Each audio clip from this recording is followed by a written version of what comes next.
Hinga-dinga-durgan. Roll that intro now. That's a good spot.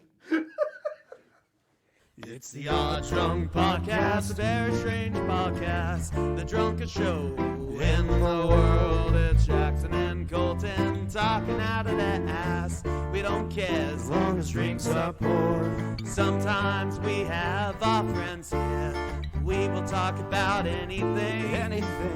We don't care as long as we have beer. And if you let that whiskey ring.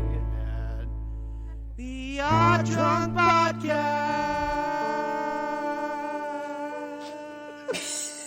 I was planning that all day. I didn't expect that. If you guys haven't guessed from my Hinga Dinga Durgan and the intro or the title, we are talking all about Vikings tonight. Yes. And we are not talking about the Minnesota Vikings. No, although if you do Google just Vikings, that's all that comes up. Yeah. Yeah. I went on YouTube and looked up Vikings, and I even added history. In Assassin's Creed Valhalla. I even added history to the search on YouTube, and I was still getting football videos. Well, yeah, NFL Vikings history of the Minnesota Vikings. I do follow a couple Scandinavian guys. I don't know where specifically in that region they're from. I think one of them. You follow them like literally. No, on YouTube and stuff. There's some fun guys. Yeah, I like their accent. They do have good accents. I don't follow him anymore personally. I stopped doing that. I got a restraining order. But PewDiePie, Felix Jarlberg, he's a famous Viking. Oh, yeah. Actually, one of the most famous Vikings. The famous Vikings. Yeah. Ragnar Lothbrok and PewDiePie. Yeah. Those are the two. All the other ones. There you go. That's the Vikings episode. See you next week.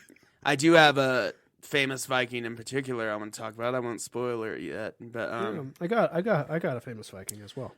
I hope it's not the same one. I doubt it. I hope not. We're going to find out. I picked a pretty basic one, but he's a very important historical figure. I would argue. And also, I've been awake for 15 hours, so I am sorry. I am getting to the delirium state. I took notes. Even though that doesn't seem that long when you work all day. When you work all day, it is. Yeah. Yeah, and I didn't get a nap, but I did prepare for this episode actually. We're ready to have some drinks. We got some good drinks. We do have some good drinks. And we're going to talk about Vikings. Because it's been a while since we've done a episode about the last one was historical pirates. stuff. It was pirates. Yeah. And Vikings were the pirates of Scandinavia during the 8th to 11th. Here, I'm going to kick it off right here with my first fun fact. Before you kick it off. It's related to what you just said. Okay. The etymology of the word Viking comes from the Old Norse word vik, meaning inlet or bay, also coming from the Vikinger, which meant pirate. Yeah, and the English suffix ing coming from, I'm probably mispronouncing this, Viking is Wicing. I don't know how to pronounce it in old English. No, and so during this whole episode, we're still, unless we're talking about a specific kingdom or person, we're going to be referring to them as Vikings, just as a general broad term for Scandinavians. Yeah, we know that not all Northmen, the Norse, the Nords, not all Nords, Skyrim, and Danes and etc. were Vikings. But in pop culture, in fact, actually, most of them weren't. No, most of them weren't. Most of them were normal people. Yeah. Just trying to live. But there are actually, I don't know if my guy would be considered a Viking, but he is in pop culture and in history. Yeah. And even like during my research, and it's not like I was going to academic journals the whole time, but even historians refer to it as like early Viking age. You know, it's when you're specifically talking about that region. Before you add us and go, actually, they're not all Vikings. Shut up. Yeah. We're just gonna use. And the we word know they didn't Viking. wear horns. That's another fun fact. They didn't have horns, but we're not. Both of us are idiots with history. I have a major in it, and I was a minor. Yeah, you did a minor in it. So Yeah. we're both history guys. We know what's up. And dude, yeah, we know they didn't wear horns unless it was for a ritualistic purpose, but not in battle or anything. I do like. Have you seen the show Norseman on Netflix? I have. It's amazing. It's like in We the can talk first about episode where the guy's like he has horns on a helmet. He's like, check this out, and he puts on a helmet. And then the guy just pulls it and off. they're like, that's stupid. And there's this whole conversation on why horns, and he's like, it's a fashion statement. Yeah. Although, correct me if I'm wrong, and this is just from the top of my head, from what I remember, just learning. There were horn helmets found in that area, but during the Bronze Age, like a lot longer before the Vikings. Yeah, bronze helmeted. Yeah, horn helmets have existed. It's just that like during Caesar's time. There's a very. So I think that idea kind of bled into the whole mythology well, it's like of horn Vikings. helmets have in all sorts of cultures existed. It's just that they wouldn't have been the norm. No, it would be intimidation, fashion statement. Yeah, well, ritual. Yeah, all of the above. Yeah, yeah. Because it would be something you wear to your wedding. Yeah, it's maybe. My girlfriend's probably not going to let me wear a horned helmet. What if you wear an accurate Norwegian helmet from like 900s? Maybe non-horned. Maybe, yeah, like something you'd see in Mountain Blade.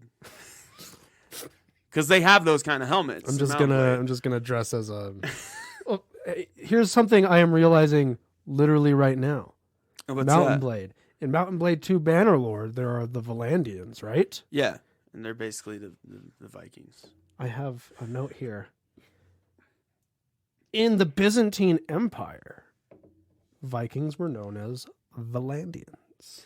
Yeah, well, they were often mercenaries. Well, yeah, there was the Valandian Guard, which was a group of not just Vikings, but also Anglo-Saxon and other Northmen, would work as mercenaries down there. They were we think they were drawn down there initially by trade, because here's another misconception about Vikings is they were not all just raiding people all the time. No, they did a ton of trading. One of the guys I'm going to talk about, he actually helped kind of break that mold during a time where it was popular to raid. Yeah. And when they did raid, they would bring wealth, and then they would bring them back to the towns or that they were at, and all this influx of wealth that they were bringing in created trade hubs as well. Yeah. But they were known as the Valandians. There was the Valandian Guard. They were known for their loyalty and their military prowess, and they were an elite group within the Byzantine army.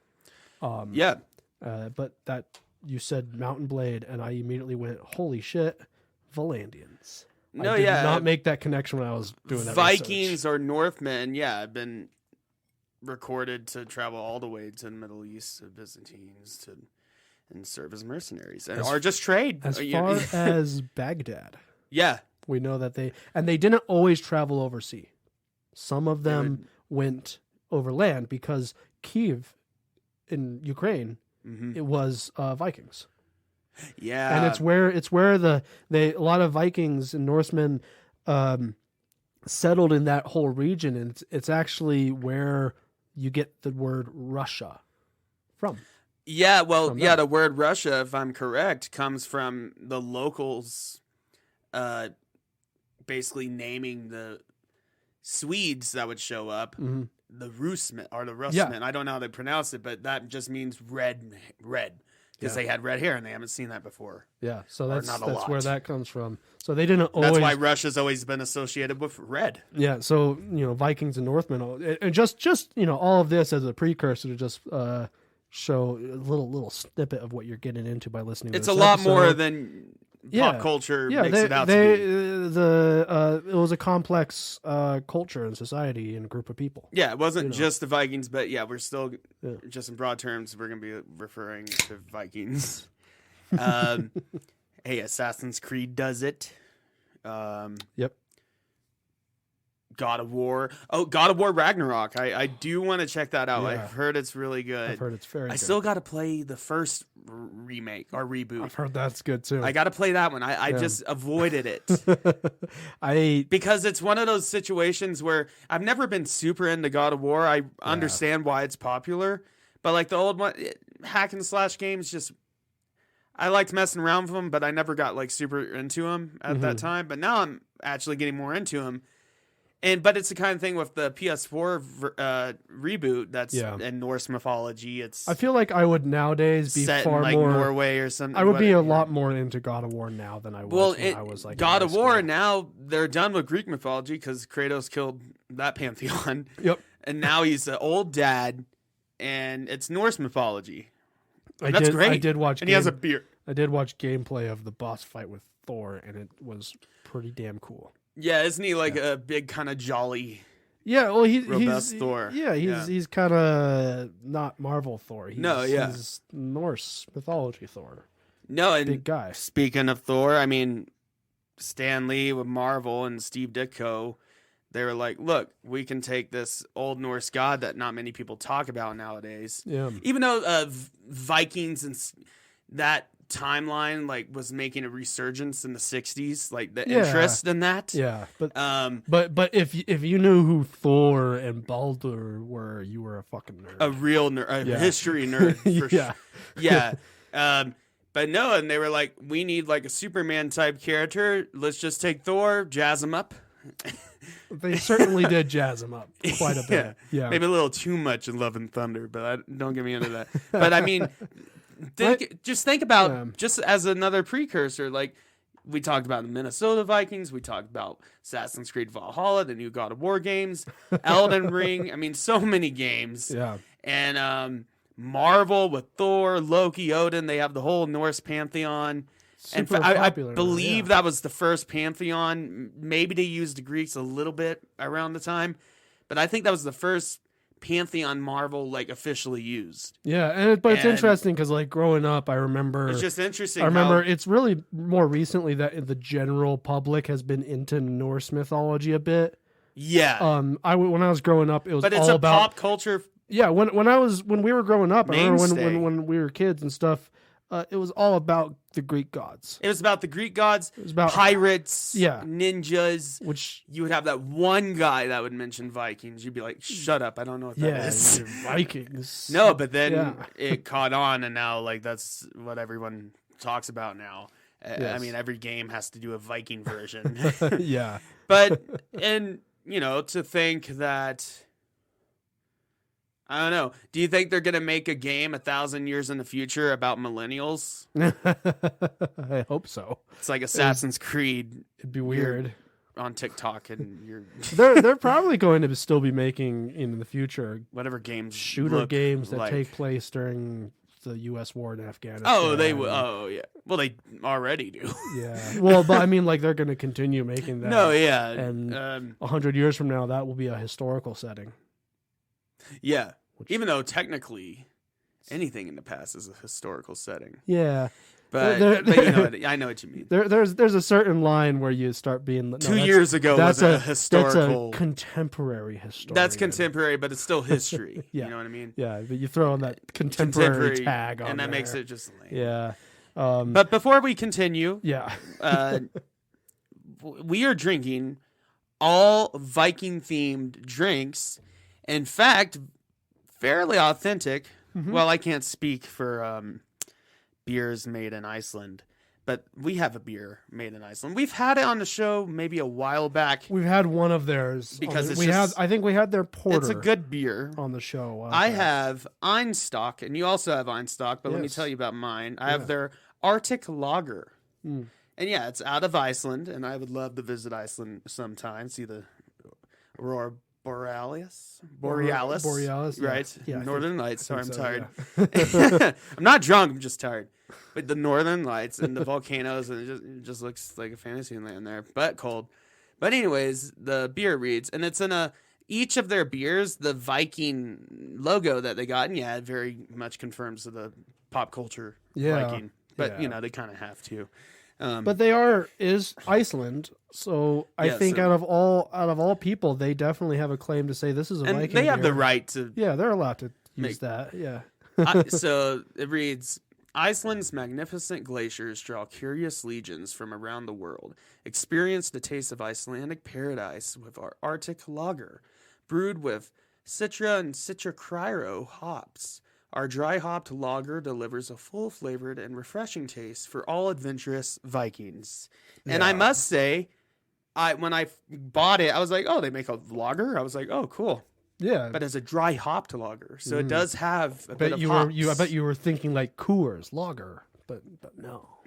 It's got a little bit more texture. It's a fuller. I'm a big fan of Einstock. Everything I've had from them is just they're always really good. They're really good. Their claim to fame is that they use like Arctic waters. To make glacier water to make their beer, and water makes a big difference. You know, Colorado here where we live, breweries do the same thing. They go like, "Oh, we're using Rocky Mountain water, spring water, and all that," and that's good and all. But glacier water, come on. Yeah, I've got here also from Einstock, the Einstock Olgerd Icelandic Winter Ale. I'm about to try one of those, and you can have one of mine. It's very good. Let's see what it reads here. It's a Viking with a Santa hat. Yeah, like an elf. Took a picture. Like don't worry. Elf Viking. In Iceland, winter is not something we fear. It is something we embrace. We celebrate this with our super limited edition winter ale, brewed with smoked Icelandic barley and hand-picked spruce tips. It is the perfect ale to inspire you to face the elements, because winter is coming. And it tastes delicious. And I think this is a pretty fantastic. I don't know why. Winter ale. I don't know why. I don't know what I'm tasting. It's good. I like it, by the way. This makes it sound like I don't like it. But it tastes like a Christmas cookie, but not sweet. No, yeah. But it has that Christmas flavor. I've had a few beers in my life where I'm like, that tastes like Christmas. Well, this surprised me. I had one earlier Is today. Is it the pine? Maybe, or the barley, maybe. I had one earlier today. I tried it for the first time, and I was surprised because, I read winter ale, and, the first thing comes to my mind is the Breckenridge Brewing winter or Christmas ale. It almost has like so I was expecting it to be like that, and it's not too different from that. It has a bit of a caramel note. Yeah. I guess that combination, it has like a sweet note at the end. Yeah, no, but it's not overbearing. It's good. I think this is a pretty fantastic beer. I'm gonna try one of those lagers. Definitely a beer you want to. I'm gonna try one of that in a bit. Definitely a sipping beer. It is thick. Yeah, it feels like I'm drinking molasses. That's the first thing I thought was well, that's not but in a good way. That's not a crushable beer, but that's not a bad thing. Well, winter ale isn't really supposed to be. No, but they say inspire you to face the elements, and I'm thinking right now, if I were out on a cold winter day, if I were snowshoeing, or if I were going winter camping, this would be a comforting. This would be a good beer to have. Comforting beer. Yeah, this would be good. Yeah, and I've got we got lots of stuff tonight to share. Yeah, a lot of cool Viking stuff. In fact, ever since I discovered this particular mead, which is a famous drink of the Vikings and their mead halls and their longhouses. Which is interesting because it's hardly unique to Scandinavian culture. No, but from what we know, they did like drinking it a lot. At least that's what pop culture we know tells that us. They drink mead in Egypt and in Mesopotamia made mead. Mm-hmm. But it's synonymous with Vikings. Yeah. Imagine you're in a long house after a big war party, Yeah. Well, from what I understand, their day-to-day drink would have been more like an ale. An ale, that would be. But celebration. Mead was either for if you were rich or for a big feast. Because Vikings love to do their feasts. Man, I want to get a Viking drinking horn. That's like the Christmas gift I want. I already told my girlfriend I want a Viking drinking horn. Yeah. You can pick the style, but I want one. I do want one. With the stand. Oh yeah, like a proper horn. They do have the ones that have the the like satchel. Yeah. They also make Strap. ones that are like rounded off on the bottom, Well, yeah, so they have can the- sit like a cup. Horn tankards. Yeah, But I want the horn. I want a horn tankard. The Personally. tanker would be cool, but I want the horn just so I have to have the setup. Yeah. And I have to be like, wait, let me make space for a table. Here's my stand. Here's my horn. You know what we should do? But you can't get the ones where you put the cover on top and then you carry it with you on your side. You know what we should do this winter So- sometime? You and me and our girlfriends and our friends should have a Viking feast. We should. Yeah. Yeah, that would be cool. Thanksgiving, but Vikings. Yes. Yeah.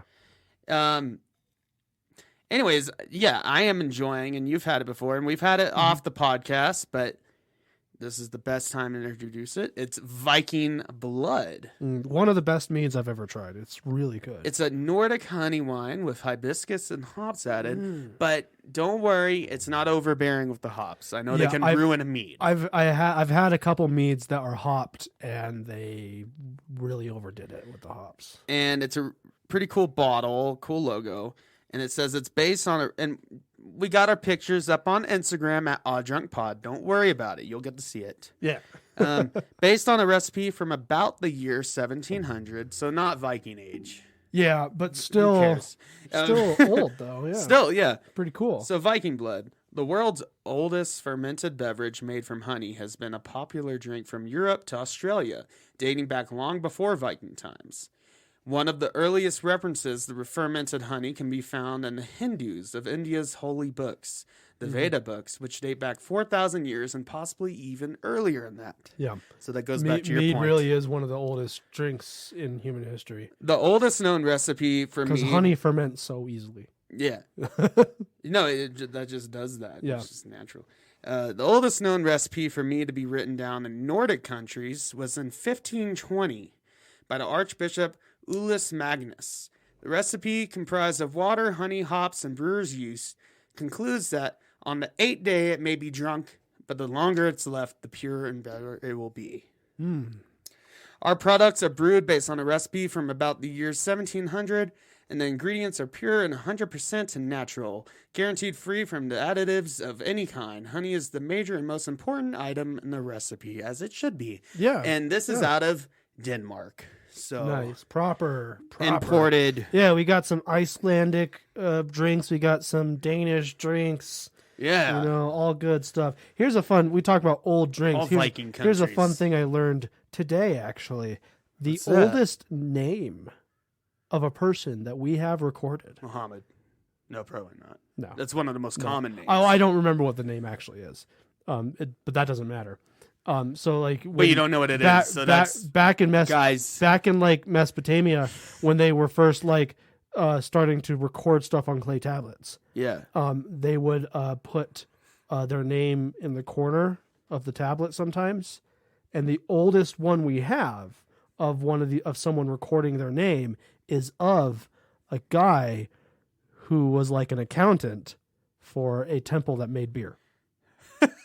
He was a brewer, and apparently we have a couple tablets from him, and he was also not a very smart guy because he fucked up on his math and stuff.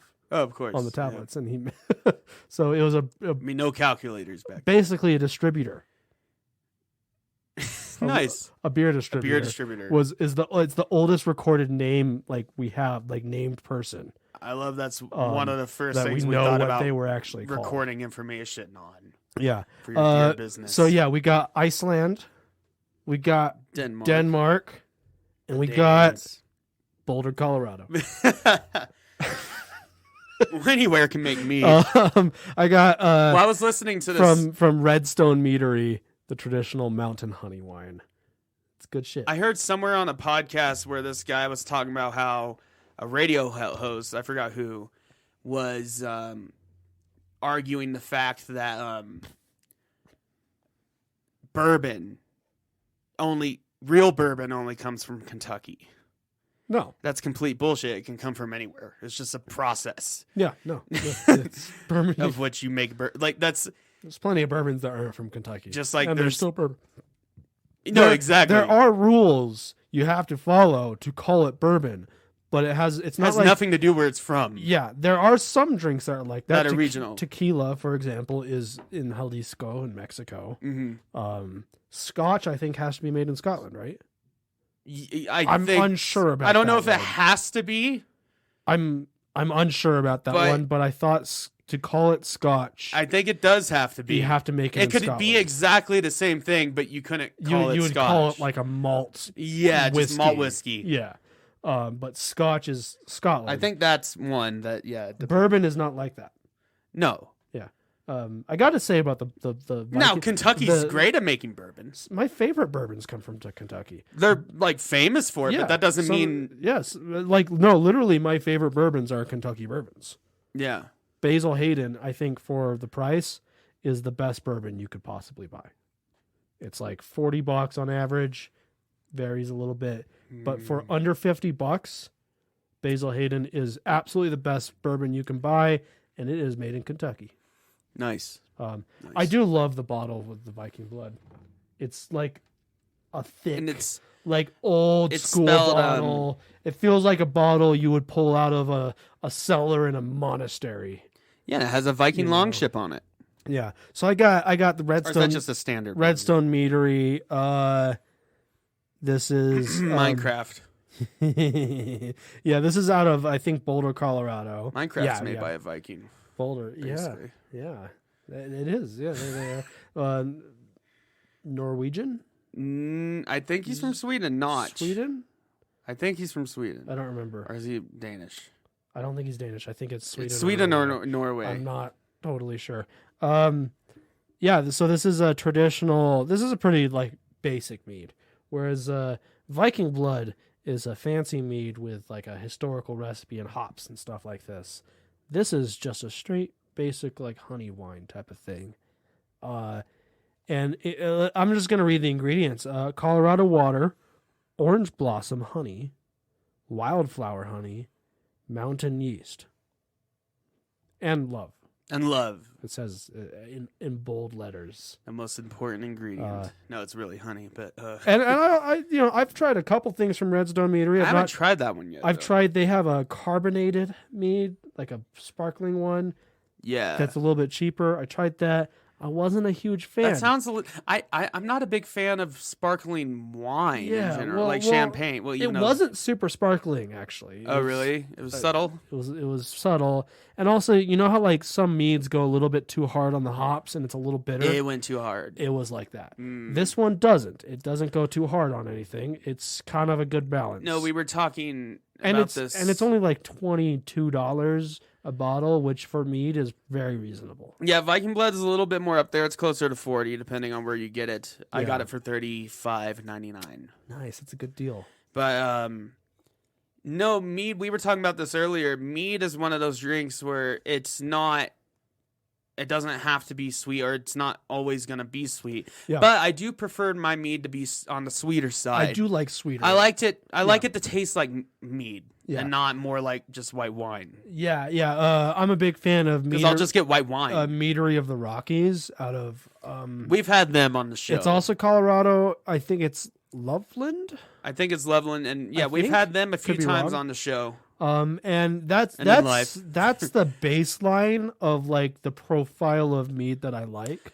Yeah, that was my first mead I've ever had. Way better meads I've tried, but like as far as like the general style of mead, that's like kind of along the lines of they have their light sweet mead, which it's more closer to the taste profile of a white wine. And then they have their medium sweet. This bottle which has is sweeter. a bottle I can reuse because it has one of those cool like pop tops. I still got to make my Crystal Head vodka into something. Oh yeah. I mean, I still have some vodka left, but this is a pretty basic mead, though. I think the way I describe like Viking Blood, it's got character. It's very much a sipping mead. It really is a sipping mead. It's like it's a mead. You take a sip and you appreciate the flavors, and it's very good. This one, the Redstone Meadery, is very much just drink it in one night. A base. If you want. It's only 12%. It's not that bad. Yeah. But it's very much a basic mead. Nothing. I don't think there's anything wrong with that. There's though. nothing wrong with that. No, it's it's nothing special about it. It's just basic. It's just if you want a baseline for what mead kind of tastes like, and you've never tried mead before, this is a good one. If you've tried mead before, buy the Viking blood. Challenge yourself a little bit. Yeah. Challenge your taste buds. Yeah, with some Viking You'll be blood. rewarded. No blood included, though. No, yeah. That actually is false advertising. I wanted to say that it had Eric the Red's blood in it or something. Yeah. His Anyway, 1,000-year-old that's what blood. we're drinking. That took a while for us to get through. That's but not there, a tangent point. But there was a lot for us to get through, so it was what? worth it. And Mm. I guess I'm going to have to mention this every episode until I stop caring or I forget. We do tangent point system now, and basically, if you go on a tangent, either of us or as a group, it usually ends up as a group. Someone has to start it, though, usually. And this only counts when we have started the topic of discussion officially. Yeah. We're done with intro. We're done with what we're drinking. And I think and then most we go of on a what we tangent. said there was mostly on topic. Yeah. And We but just took, basically we just took a while with it. we've reworked the system since it first appeared, and if you get 3 points, you have to take a shot that episode, or you could veto the shot, but you have to take the shot at the start of the next episode. Yeah. But your points reset. Yeah. Either way, your points reset when you take the shot. Yep. And I don't know how many vetoes we get. I guess it's like if we really don't feel like taking a shot. Do we have points already right now, or It's reset. it's reset? Okay, cool. Because Don't we've got worry a lot about to that. drink here right now, and I don't want to get into a shot quite yet. No, that wouldn't mix well with what we're drinking. But anyways, so yeah, we're gonna be talking about Vikings, and before we get into the history and the main points we brought up, I want to tell you guys about. And Colton has to see this. Yeah, I know what you're about to say, and I haven't watched it yet. Last night, I finally got around to watching The Northman by directed by Robert Eggers, same guy that did The Lighthouse and The Witch. And he is known, if you've seen any of his movies or heard anything about it, he really helped put A24 on the map. Now they're like a profitable company. Yeah. And they're making a lot of good movies now, like the multiverse one, Everything Everywhere at Once, or whatever it's called. Oh, yeah. Great movie. That's an A24 movie, and it's an action romp.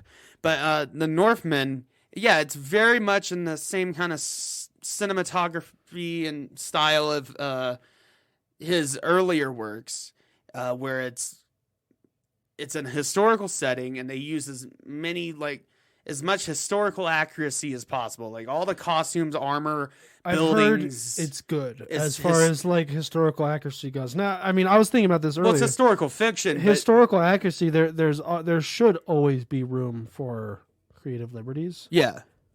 Anyone who says otherwise is being a grump. You still got to make a entertaining movie. But I've heard, it's like when it's clear they made an effort. Robert Eggers always does. And he always does, yeah. Yeah, it's The Lighthouse. And I've heard The Northman is actually like exceptionally good at that too. Yeah, like there's no horns to be seen on helmets. Don't worry about that. And yeah, all the costumes, armor, and just even the shit the peasants wear, the shit that the heathens wear, like a different Viking subclass. Yeah, that's the thing. And what I really appreciate about it, like all the settings, like the forts, the longhouses, aren't overdone. It's very modest. It's something that you could exist back in the 900s. They didn't like go Skyrim and be like, this is a gigantic longhouse. It's not like Lord of the Rings where everything's like exaggerated. No, it's if I ever, down to earth. However, if I'm ever rich and I own like a lot of property and like the woods and stuff like that, I'm gonna build a longhouse. Yeah.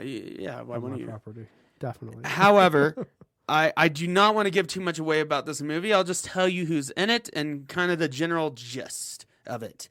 So, it's a star-studded cast, actually, starring Ethan Hawke, Willem Dafoe, Nicole Kidman, Bill Skarsgård. I knew he was in it, yeah. And Ethan Hawke. I love Ethan Hawke. Anna Anna Taylor-Joy. She's One of good. her debut movies was actually The Witch with Robert Eggers. She was the like young girl she ended up being a witch. Spoiler alert. Yeah. But she's in it, and she's a Slavic like slave at first. Huh. Okay, that's a slight spoiler. But anyways, it's basically, it starts out, you think, you know how Robert Eggers seems like it's going to be pretty realistic at first? Then it goes crazy. And then it gets like weird. with The Lighthouse. Yeah. And it has a lot of the Lighthouse type moments. I mean, Willem Dafoe's in it, and he's doing a Viking version of his character, because he's like a jester / like witch, Viking witch. Okay. Or shaman, or whatever they called him. And he's in it, and he has a real fun time with it.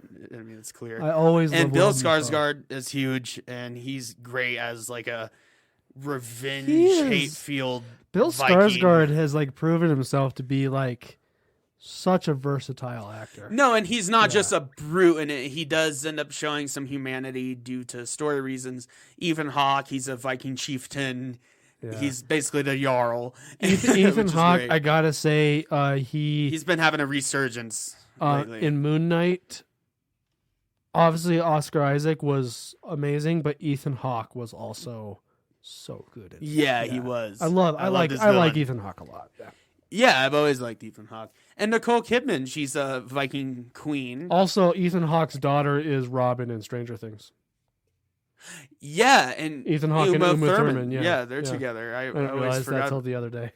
It makes sense when you look at it. Because I saw now. an interview with him where he was saying like he's getting to the point now where he'll be like out with his daughter, and I know they've always had a she- private and relationship. she will get recognized instead of him. Oh yeah, because Stranger Things. Yeah. I mean, it's huge. yeah, No, but which it's is a funny. I star-studded cast, and it's got great cinematography. And yeah, he throughout the whole film, besides some more artistic scenes, that's all I'll say. It uses natural lighting, just candlelight, torchlight, sunlight, moonlight, or at least gives the illusion of that. I didn't look up all the, because we're not doing an episode on it, so I didn't think I had to. But I didn't look up the behind the scenes. But like watching the movie, like they're walking through muddy streets within like their little kingdom, Yeah. and it's real mud. Like you can tell, it's nasty, it's dirty, it's cold, it's wet, and most of the movie. It starts out in the mainland, like in the border between Sweden and what would be Russia, just the Slavic states at that time. yeah, And, well, states, territories, territories, like city kingdoms. complicated, especially You know how when you Germany was like 1,000 little kingdoms. Get it's like you. Do you think international politics is complicated now? Think about it back then. Yeah, Where Germany was like 1,000 kingdoms.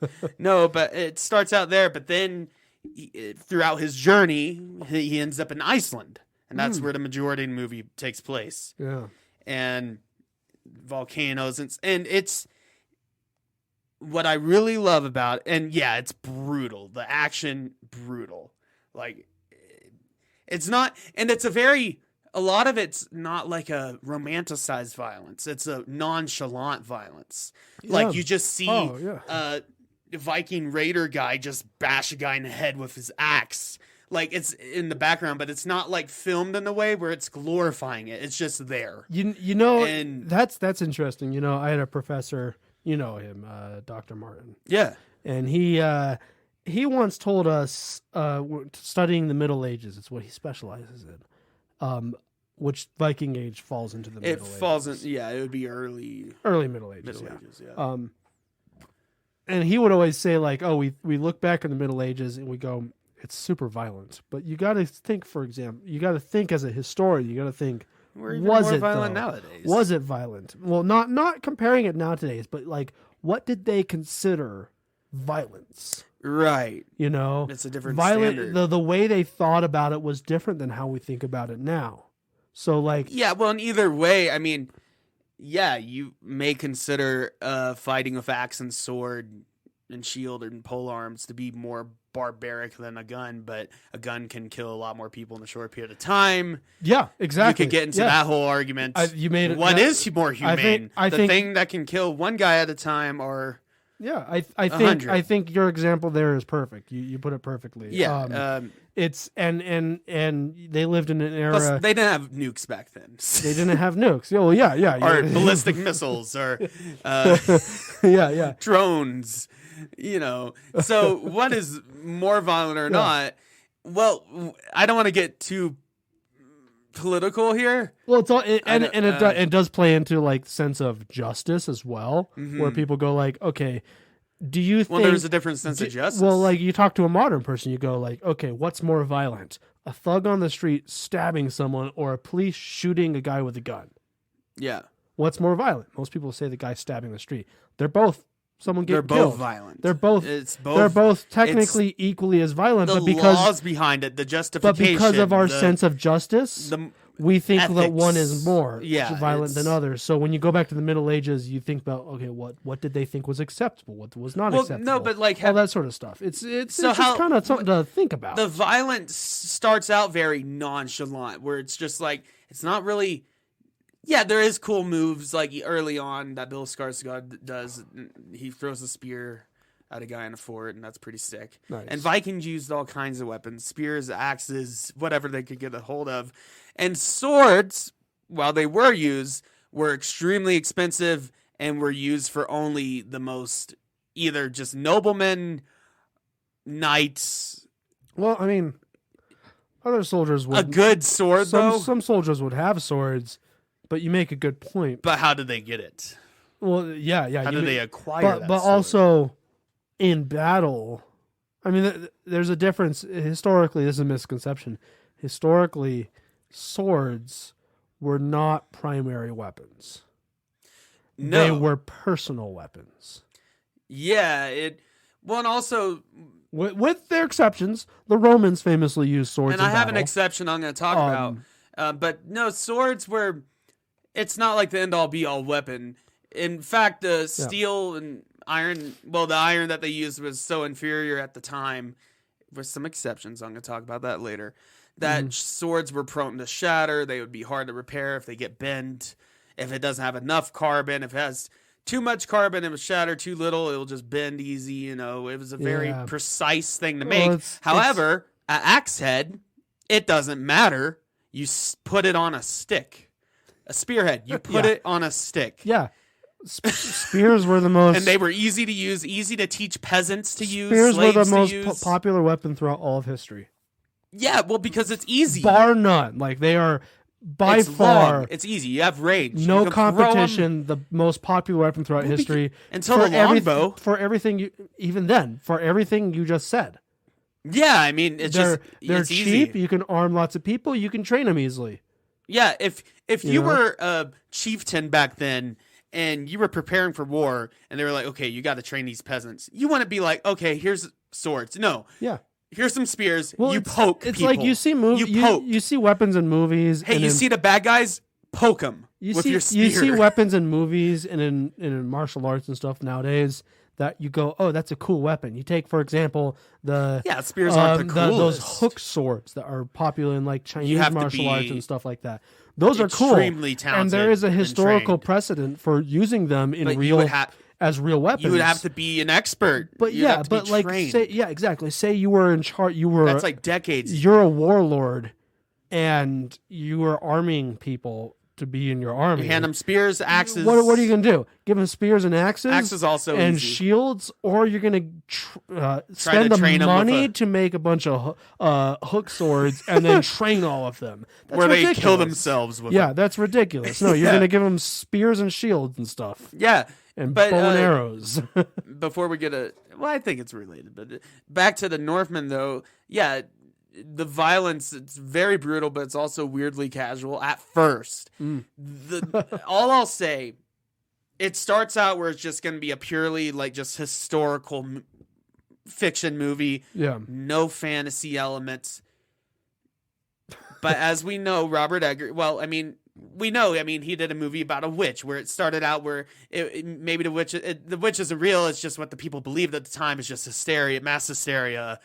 And then like with the lighthouse, it's like they're just two men getting drunk at a lighthouse.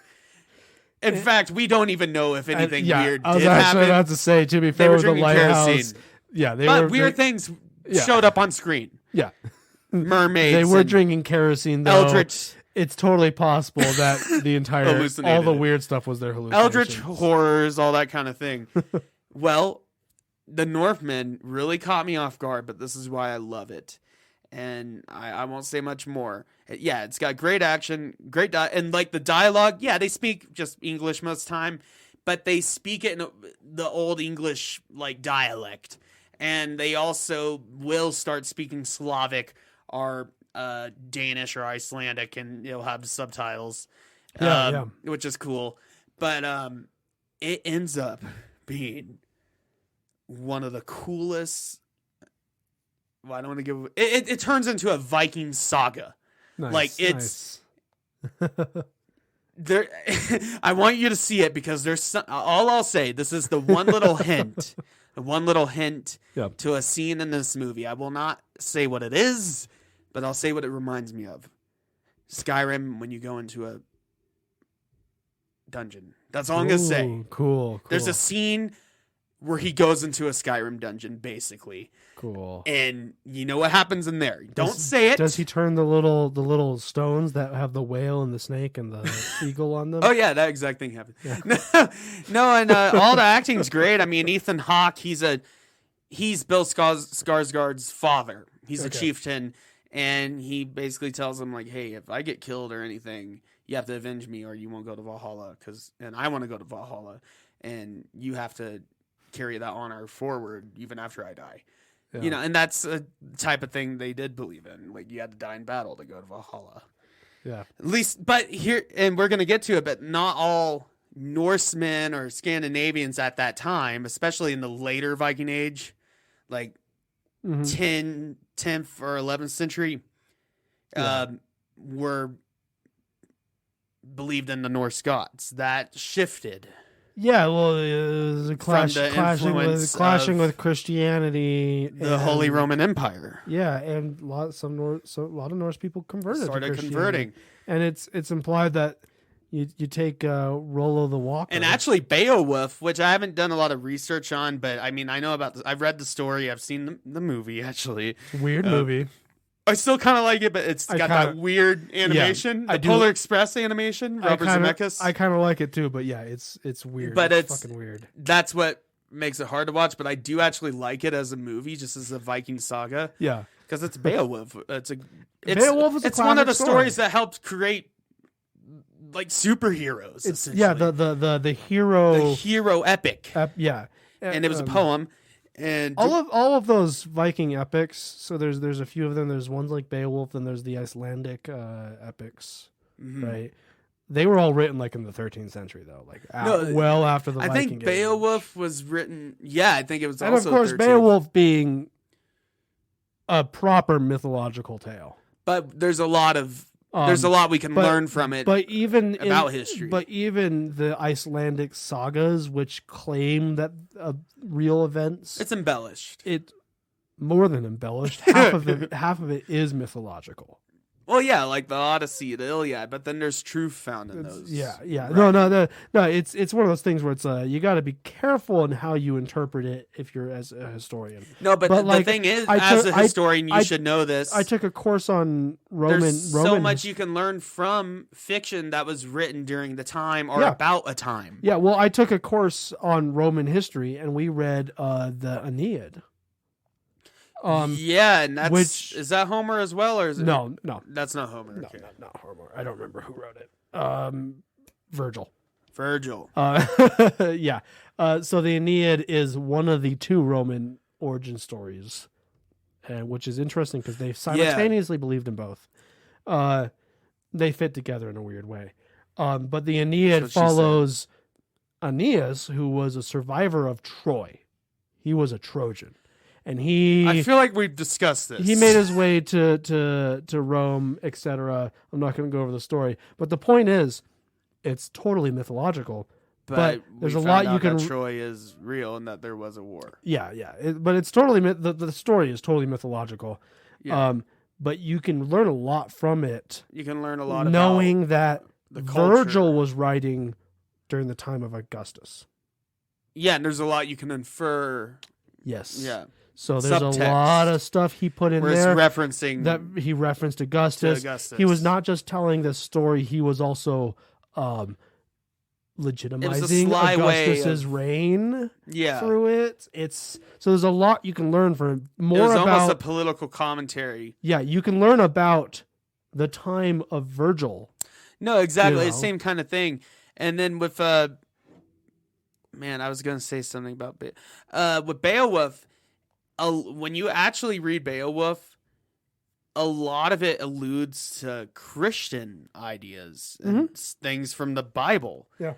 And it kind of blends at Old Norse gods, but then it kind of shows how the conversion to Christianity had begun. Well, correct me if During I'm wrong, Beowulf's Beowulf time. is a much older story than the written version we have.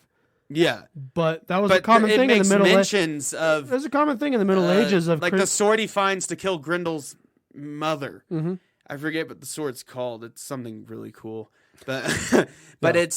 I remember it's the sword from the time of the giants, and that's also in Norse mythology. But it directly references like the flood, the Great Flood, Hrunting. yeah. Yeah, something like that. I don't know. And I'm bad at pronouncing Old English stuff. Which Beowulf is the version we have is an Old English. It is Old English. Yeah. Yeah, the version we have. Yeah, obviously it's older and is Norse in its origins, but the actual earliest written version we have is Old English. Yeah, and the time period it takes place in, like the mid to late, isn't it 900s? Something like that. Something like that. Yeah. That is a time where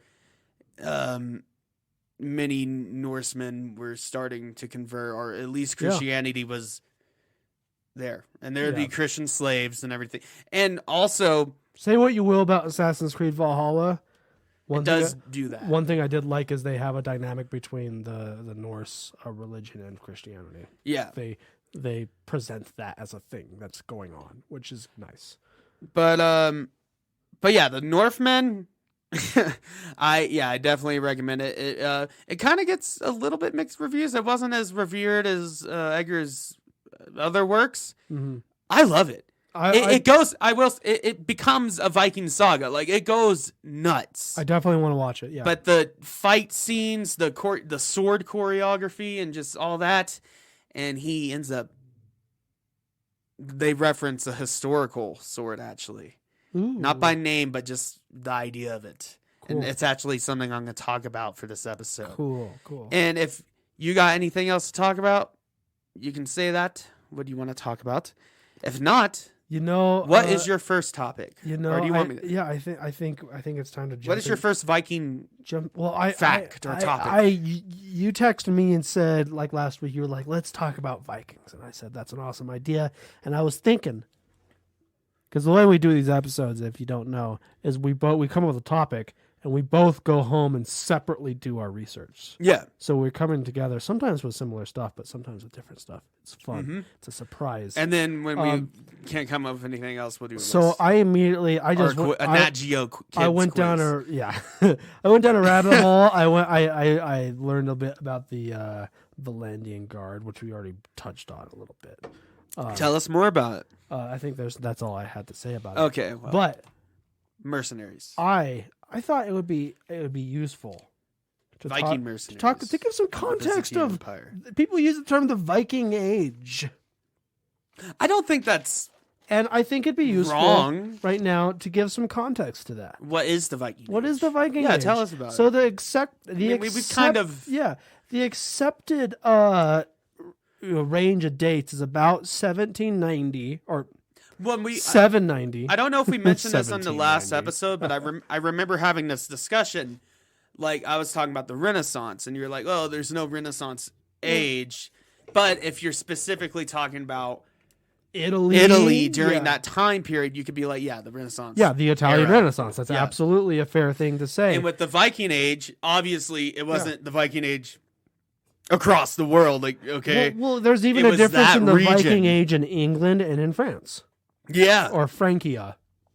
Francia at the time. So I'm just gonna go over a little timeline here. Yeah, give us a timeline. 793, kind of the accepted beginning of the Viking Age, and that's because this is the time period where Vikings were making their way into England and in Scotland and Ireland. And starting, there's a lot of stuff that's going on there. We weren't quite a massive issue yet. Yeah, but that would be a couple hundred years later. They were doing stuff there. They were active, and I mentioned there's a lot of towns in the British Isles that owe their They can date back. owe to Vikings. Because I mentioned Vikings, they would settle, but they would do this thing where they weren't conquerors.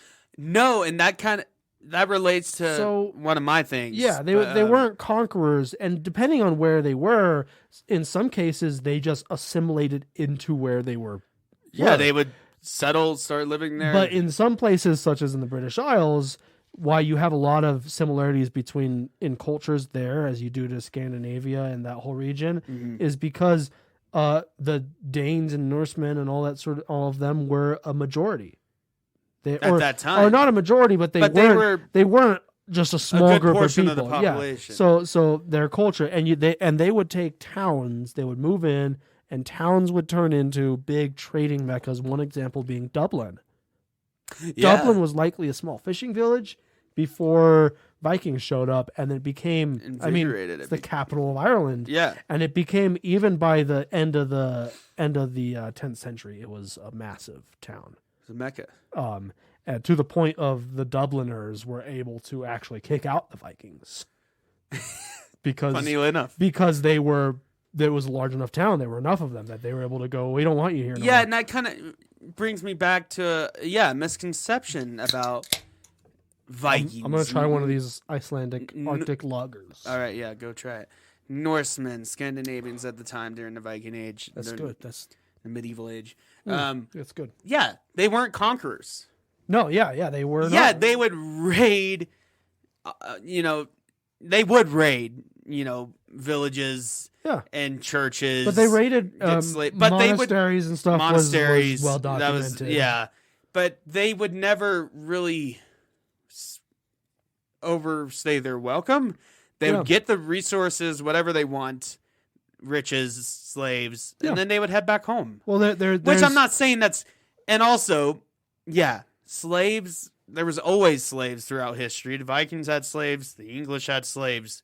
The Egyptian... Everybody. There's a town in northern France. It didn't become a racialized thing until the Americas. That's what I'm getting to. I hate it whenever I talk about... All I'll say about that is there's people always make the connection between other cultures that have done slavery and then... what's so bad about American slavery? Let's just put it this way. It became racialized. That's what's so bad. It became an industry. I like to call it New World slavery. Yeah, New World slavery. Is a completely different thing. Yeah, it's a lot worse. It's a massive scale. It's barely industry. It is it's racialized. It's barely comparable at all to Old World slavery. Yeah, that's what I'm trying to get to. Yeah, I think we can just leave that one at that. It's an uncomfortable topic. But sometimes we have to mention it. But it's always existed. But I mean, there's a town in northern France. I don't remember, but it was before Normandy was a big trading mecca in Paris, and it was in northern France. And Ragnar Lothbrok, or maybe Ragnar Lothbrok, we'll get to that. He stars in the invaded History Channel but they're Vikings. Good show, by the way. I need to watch it. It is good. I like it. I watched the first season. But there's this town in northern France that during the time became, it was... he was real, right? Or maybe. Maybe. Probably, but maybe. We'll get to it. I have some notes on Ragnar. Cool. This town in northern France, though, it was a big target for Viking raids and stuff like that. But ironically, though, it became a huge... It blew up in size because... And where is this again? In northern France. Oh, okay, yeah. And that was a huge target. Yeah, so it was getting targeted by Vikings, but ironically, it blew up in size and wealth because it was getting raids every once in a while, but also they would also trade. But also these Vikings that were going around raiding other places, having all this wealth would bring it into this town, and it became Wasn't it mostly hub. The Norwegian Vikings that would raid France? The Swedes, a lot of Danish Vikings. We think Danish too. We Danish. think that if Ragnar Lothbrok was Danish, Norwegian, real, but the Swedes, he was they Danish. mostly raided what would be Russia. Yeah, I think so. Yeah.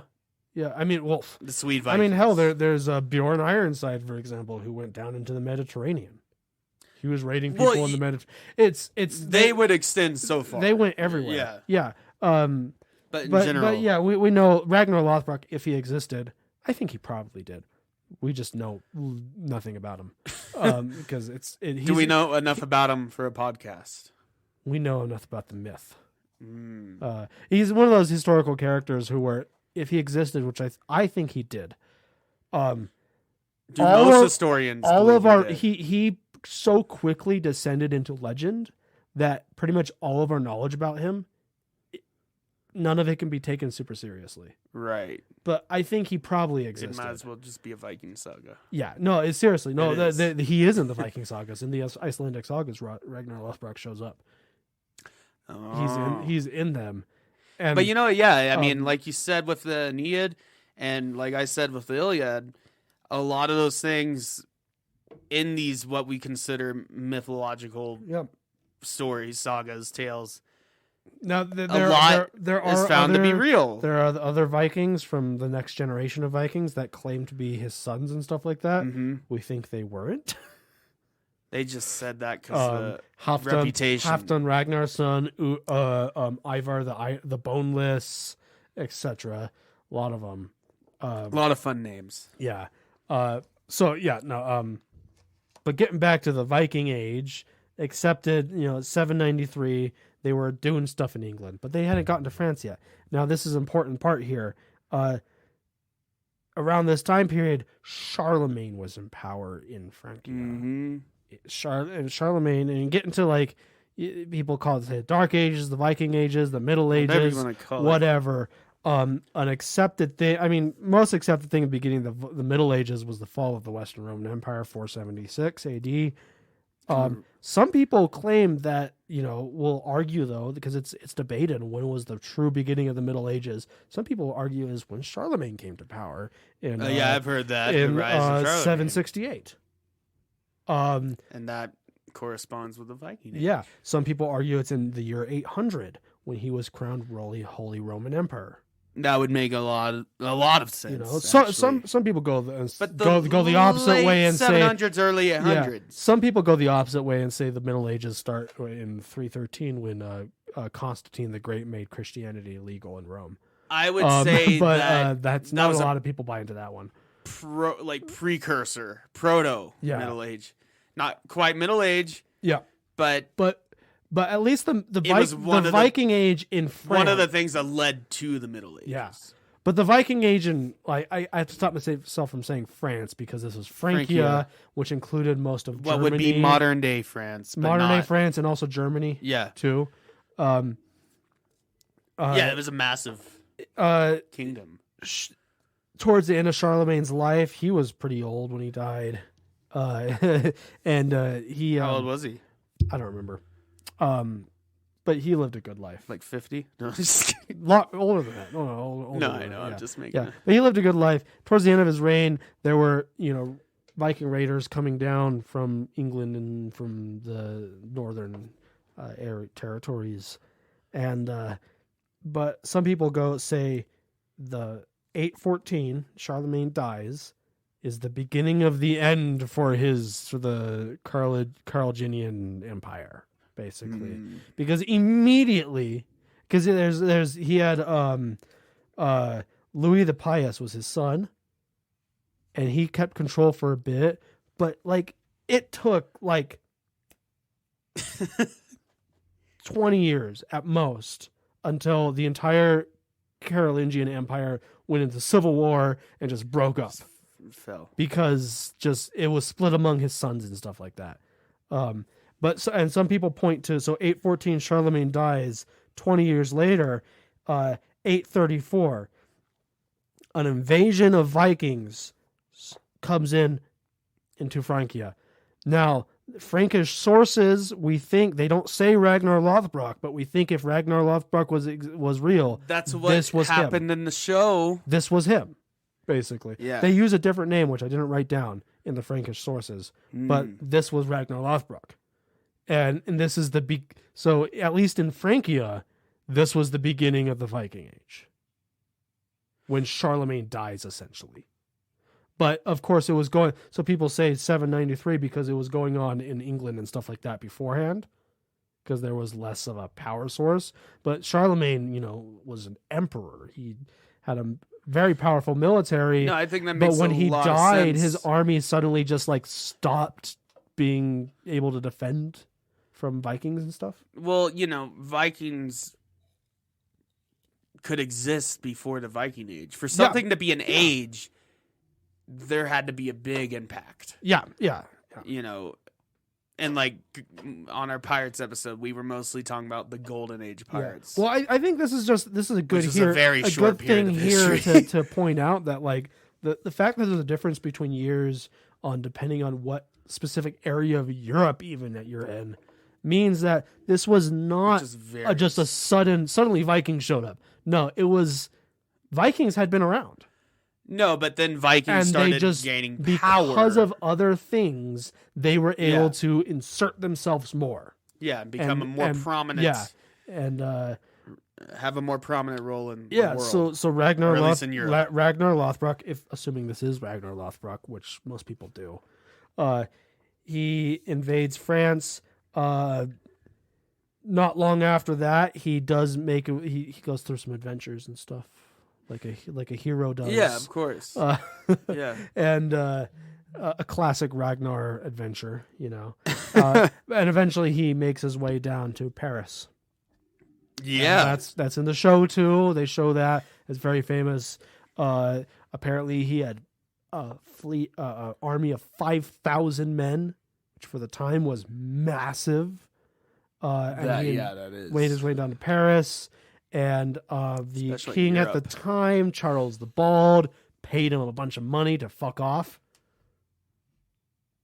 And he did he? He did. Well, in the accounts, Ragnar disease got into his camp. So they were doing really good, and then a disease, that would do a burden on your army. Then some disease hit, as it does back in the Middle Ages. Yeah, all the time. And so Charles the Bald paid him a bunch of money to fuck off, which is a common theme throughout this time period. And that's a smart move. Of a lot Probably of a lot of Vikings showing up somewhere, and a king going, I'm going to pay you like Trailer Park Boys. I'm going to pay you $20 to fuck off. Yeah, that's essentially the Viking Age for you. Interesting about Ragnar, they go back to Denmark, and wasn't this when silver was more profitable? Silver was, I think so. During this time period. So during this time period, Horik was king of the Danes. Yeah, Horik, and according to the stories, Ragnar and his army went back to Denmark after being paid to fuck off, and they told all their stories. And Horik was kind of on decent terms with the Carolingian kings and stuff like that. So Horik was like, no, dude, don't do that shit. Don't fuck with them, please. So apparently Horik executed a bunch of people and exiled a bunch of people who were involved in the invasion. And some people think that Ragnar one of Ragnar apparently fucked off before Horik did that, though. He knew it was going to happen. Again, according to the stories. And then it's when you know when you're getting fired. And some people kind of attribute this mass exile to why a lot of Danish Vikings went and just settled in different parts. Yeah, not doing Viking stuff. They just went and settled because they were exiled and stuff. So you can't really do much Viking stuff if you're so that's exiled. an important one. And then so I have some dates here. What do you got? Seven. Some So events? that was all happened in the 730s. 740 through 743, Civil War breaks out in the Carolingian Empire. Yeah, you mentioned that. And all of the shit goes to shit. Shit hits the fan. 872, and Harald Fairhair begins to unify Norway. He's kind of an important guy. He was the Norwegian king, right? Yeah. Or would be. Yeah. The first? Yeah. He unified Norway. He's a kind of a big deal. And but I've heard. he gets into it, and I'm skipping over a lot of. He was in Valhalla, I think. He was, yeah, for like one scene. Yeah. I still haven't beaten that game or cared about beating it. It's just way too long. And I like Viking I'm stuff. about 90 hours into the game, and I have not reached the final cutscene. Jeez. So I've kind of stopped playing. It's just a grind. I just went online and like spoiled it for myself. I'm so glad. I wanted to know what happened, but I was like, I'm getting tired of this game. I'm so glad Ubisoft is. They announced that they're going to start making more focused Assassin's Creed games Valhalla again. was like the first every man's game. The first 30 hours or so of the game, I was super into it. No, and it's a really great world, and there are some really great parts to the game. Maybe I need to dip my toes in it again. I don't know. It's just so much grinding. It's so much of everything that it puts me off from it, and I just anyway. So I'm skipping over a lot of the middle stuff here because I'm sure we're going to get to a lot of the middle stuff when later stuff. When you get to your stuff. Some of my stuff's later. But the end of the Viking Age is generally accepted as 1066 AD. Yeah, that's about right from everything I've researched. What happened? I'm going to ask you a trivia question. What happened in 1066? There was a big old battle. Oh, there was many big. But there was battles. a really big a bridge. Straunt Bridge. Forget what it's called. I was reading about it earlier. So it's not a specific battle why it's considered this. But it's considered to be a really epic Viking battle. No, that's not. So why. it's not a specific. But I know it was like 1060 when that happened. 1066 is considered the end of the Viking Age because that is when William the Conqueror sailed to England. Oh, that makes sense. Yeah, that's because and I get into this. We'll come back to this because I want to give you a chance to talk. All right. But because William the Conqueror is descended from Rollo the Walker, who was a Viking, warlord. He also invaded Paris, like Lothbrok did. He was one of the guys that put together a massive army and went to Paris. But he was essentially played his hand in a way where he was given Normandy. Oh, wow. That's a big deal. His Viking followers became the Normans. And this is an example. Yeah, I always knew the Normans. Yeah, Rollo's a cool example of how Vikings. I mentioned that sometimes Vikings assimilated into the culture they were in. So the Normans they went on to become one of the fiercest fighting forces in all of Europe. Yeah. Because they were Vikings who adopted Frankish culture and war tactics. They adopted cavalry. They started speaking French. Yeah, Vikings weren't known for their cavalry. Yeah, so they were people with the mettle of Vikings. And they could speak but and with trade heavy cavalry. Yeah. So there were so many horse riders. Yeah, and some. But... Rollo does actually show up in Valhalla as well. Oh, really? Yeah, Valhalla. Valhalla does he teach you how to ride a horse? I don't remember. Valhalla is a weird or game. Speak French. Is a weird game. It's the most historically inaccurate of any Assassin's Creed game. Because it just shoves all these people into exactly a small so little like time period. While all the Assassin's Creed powering games, none of them are super historically accurate, but they at least keep to a very specific thing. Valhalla is Viking Age. We're gonna cover everything from like 800 to the end, pretty much. That's exactly what it's. There's a word for it. To 1100. There's almost. a word for it when a show or movie or video game does. Well, that's what Rings of Power is doing with Tolkien's mythology. Well, no, because Rings of Power is not a real time period. So but this word doesn't apply to that. It's a fictional time period. No, it still doesn't apply. So there's an actual word for there's anachronism, which is when you have something that's out of place in a historical thing. So that's not for the whole thing. It's I don't remember the word for it. So a really good example is the show Archer. Have you ever watched that? Yeah, that's like so they dress the cartoon. The cartoon. The 60s. See, they dress and act like that, but they also have computers, and there's Russian And oligarchs, cell and the phones. Soviet Union doesn't exist. So it's like Does it modern- take place in the 60s Or or is it in modern the, or day? in the 90s? or in the 90s? Who yeah. fucking knows? It just doesn't give a shit and It's a- keeps yeah. going. Valhalla does that. Yeah, where it just blurs time It's just frames. Time everything periods. from the Viking Age crammed into. Well, what's the word for that? I don't remember.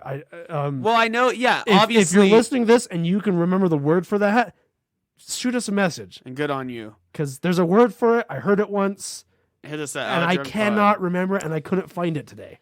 No, but what I was gonna say, just real quick, that's exactly what they're doing though with Tolkien's work, Yeah, They're with the rings of power. blending the yeah. timelines. Yeah. Yeah, I know it's not Technically, the word historical, wouldn't apply to that because it's 'cause not it's a fictional, It's, but it's still, completely fictional. Yeah. they're doing the same thing. Yeah. and it sucks. I need to give it another chance. I've missed out on the last few episodes. Yeah. No, but I have 876. Rollo the Walker attacks Rouen, became the capital of Normandy. And 10 years later, in 885, he attacks Paris. And there's a couple fun stories about Rollo that were written like a couple generations later, likely Yeah. to please one of the ruler of Normandy at the time. Mhm. But one is that he's Rollo the Walker is what he was called, and apparently he was called Rollo the Walker because he was so stout that he couldn't ride a horse, so he had to walk everywhere. And the other story Fair enough. is that so the king of Western Francia at the time was Charles the Simple. Charles is simple. He later on went on to be known as like an example of how not to be a king, Well, there you go. Okay, but why was he simple? because he was bad at being king. But he's also responsible for giving Simple kind of Normandy man. to Rollo, which was in hindsight a very smart decision, because it gave them an extremely powerful ally and this was a common practice, trying to give some Danes or Vikings some property, some land defend. on the coast as a buffer against other Viking attacks. Yeah, That was the fire thing. with fire. That was the thing that happened sometimes. So this was the most effective example of that. It was Normandy, the most powerful ally that Francia had. Yeah, and they were just drunk, so yeah. they could fight other drunk Vikings. Right. And the story is that Charles the Simple, when they were making this pact, said to Rollo, like, I want you to get down and kiss my foot, out of kind of a symbolic show of allegiance. Mm-hmm. And Rollo didn't want to do that, so he had one of his... They couldn't like or subscribe. You had to kiss a king's foot. Yeah. So he had one of his buddies do it. He said, "Hey, here." You don't have to kiss our feet. You can just He said, "Come here." leave and us a review. He turned to one of his Viking buddies and said, "Hey, come kiss the king's foot." Do it But for this me. Viking buddy was like a huge Viking, so he said, "Yeah, I'll come kiss the king's foot." So he picked the king up from his foot and lifted him up. That's great. Off the ground and kissed his foot. Power move. Yeah, That's the power move. and that's one of the stories of Rollo the Walker. Well, do you have any more? Or do you want me to...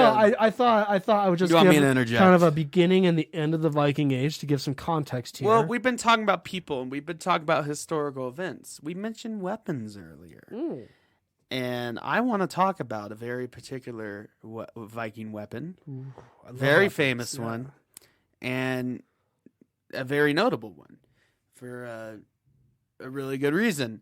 And I was talking about the Northmen, and they reference it. They called a different name. I won't tell you the name because you would freak out. When you watch the movie, you'll know exactly what I'm talking about. Okay. You're going to be like, oh, I know that. I know that reference. Yeah. You're the Captain America meme. Anyways, Yeah. I'm going to talk about the Ulfbert sword. Oh yeah. Ulfbert. Well, so historians and archaeologists, when they actually discovered the swords, baffled. Because not only they have no idea what Ulfbert means. Well, I'll get into that, but it is one of the strongest and most flexible, just most quality made swords of the time. and the steel of its quality wouldn't appear in at least Europe until the 18th century. Yeah. And it was nearly 1,000 years ahead of its time, and it was made of a crucible steel, and they would have to heat the iron up to 3,000 degrees Fahrenheit. That's the impressive part, right there. To get as many of the impurities out while throwing in carbon. Yeah. And it ended up being a really high carbon, That's very flexible, powerful steel. That's the impressive part right there, is the ability to heat it for that temperature. So that time period. roughly 170 swords have been found, all bearing the brand Ulfbert. Well, historians, and you might know a little bit about this, have no idea what that really means, because that word never appears in any writing. Yeah. They kind of assume, the hypothesis is that Ulfbert was maybe the name of the original smith, and he passed on his skills, his training to his apprentices, and continued it, and they still branded it Ulfbert. Either way, if you had an Ulfbert sword, you either were a nobleman or a very skilled warrior that was highly sought after to achieve such a weapon. Because at that time, it's the European equivalent of what's the sword maker in Kill Bill? I can't remember what it is, but that. Yeah, I can't remember his name either. But no, seriously, at the time, and it was way ahead of its time with the kind of steel it was, super flexible. It just wouldn't break. Because a lot of the times back then, swords would be full of impurities. They have dirt and shit in it, iron, pores. Hattori Hanzo, yeah. Right, sorry. Continue. But when metallurgists analyzed the swords that they found, and obviously it had covered rust, but once they got through the rust, found little to no impurities in it. Wow. And they still kind of have no idea how a Viking smith would make this.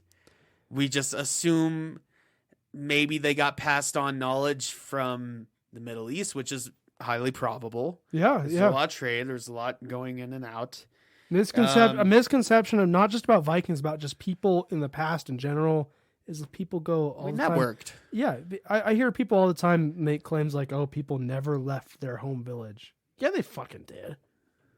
Yeah, we have a letter from a monk in the Middle Ages writing to another monk, and one of them was like in Italy, and one of them was like in Spain, because one of them borrowed a book, and he was worried that he wasn't going to have it back on time.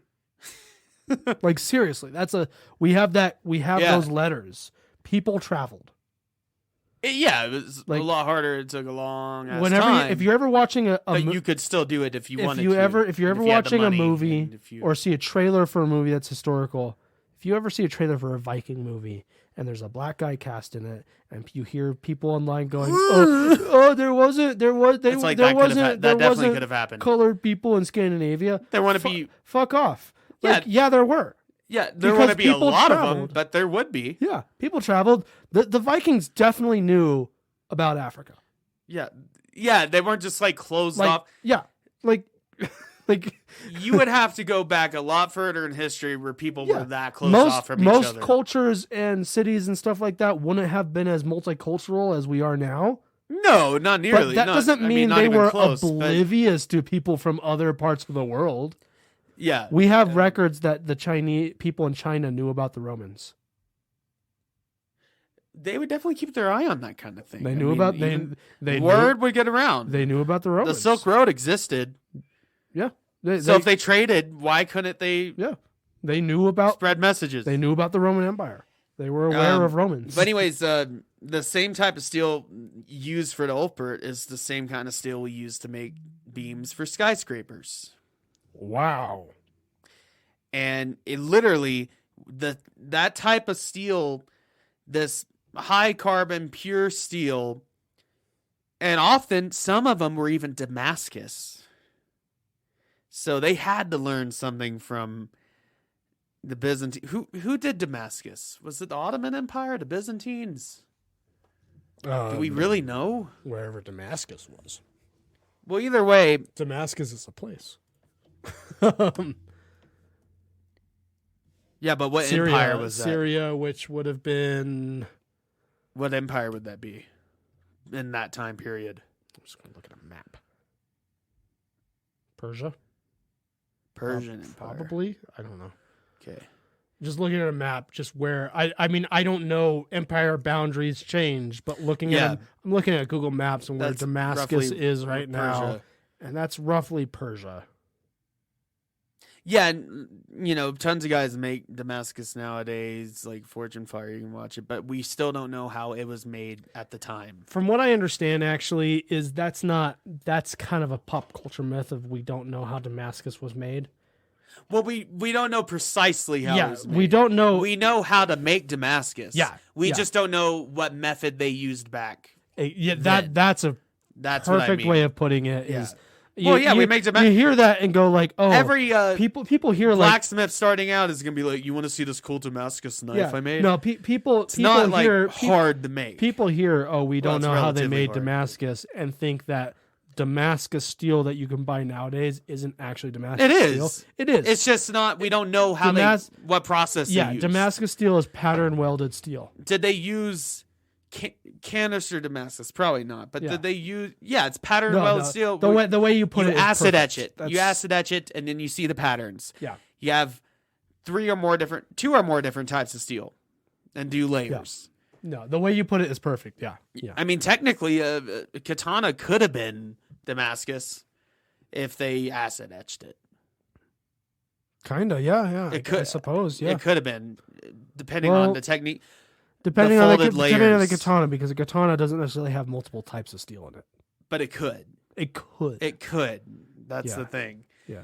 But really, The thing is, you want to know with- it's Damascus if with- it didn't have the acid etching. with back in the Middle Ages, Japanese steel was the situation. The reason why they pattern welded, or the reason why they folded it like that, was because because they had a lot of sand in their iron. yeah, there was so much Yeah. impurities in the iron that they had to get it That helped out, to get it out. and just they didn't have the technology. No one at the time had the technology to get that stuff out before they welded it, or I not guess, welded it before except they for the used Vikings. I don't know I how. suppose, yeah, I guess. Well, like Europeans, for The example, Ulfbert. Europeans, for example, historically developed the techniques to make steel, like carbon steel, before the Japanese did, for example. And part of the reason is because the Japanese had the method of folding, Yeah, which worked really, really well. but Europeans didn't have to do that. So they developed. Well, you think of it, it's not that they didn't have to do it. They just didn't didn't need to. They didn't do it, Or didn't think of but it. they still had impurities in the iron. Just not as So their nearly as way many. of dealing with it was to develop steel, Yeah, carbon steel. So heat it's it up. it's not about a different Throw people. carbon in it. I hear people argue about. I hear people argue about this all the time, on like different types of steel and things like that. Which one's better, Japanese steel or? The reality is, neither one of them is better than the other. It's just that because of their needs and their technologies at the time in the different parts of the world, they develop things at a different speed. yeah. That's all just there. how it works. That's all there is to it. Well, anyway, so the Ulfbert, hypothesized to be made in the Kingdom of Francia, around, so for 200 years, basically during the span of the Viking Age, there could be Ulfberts found.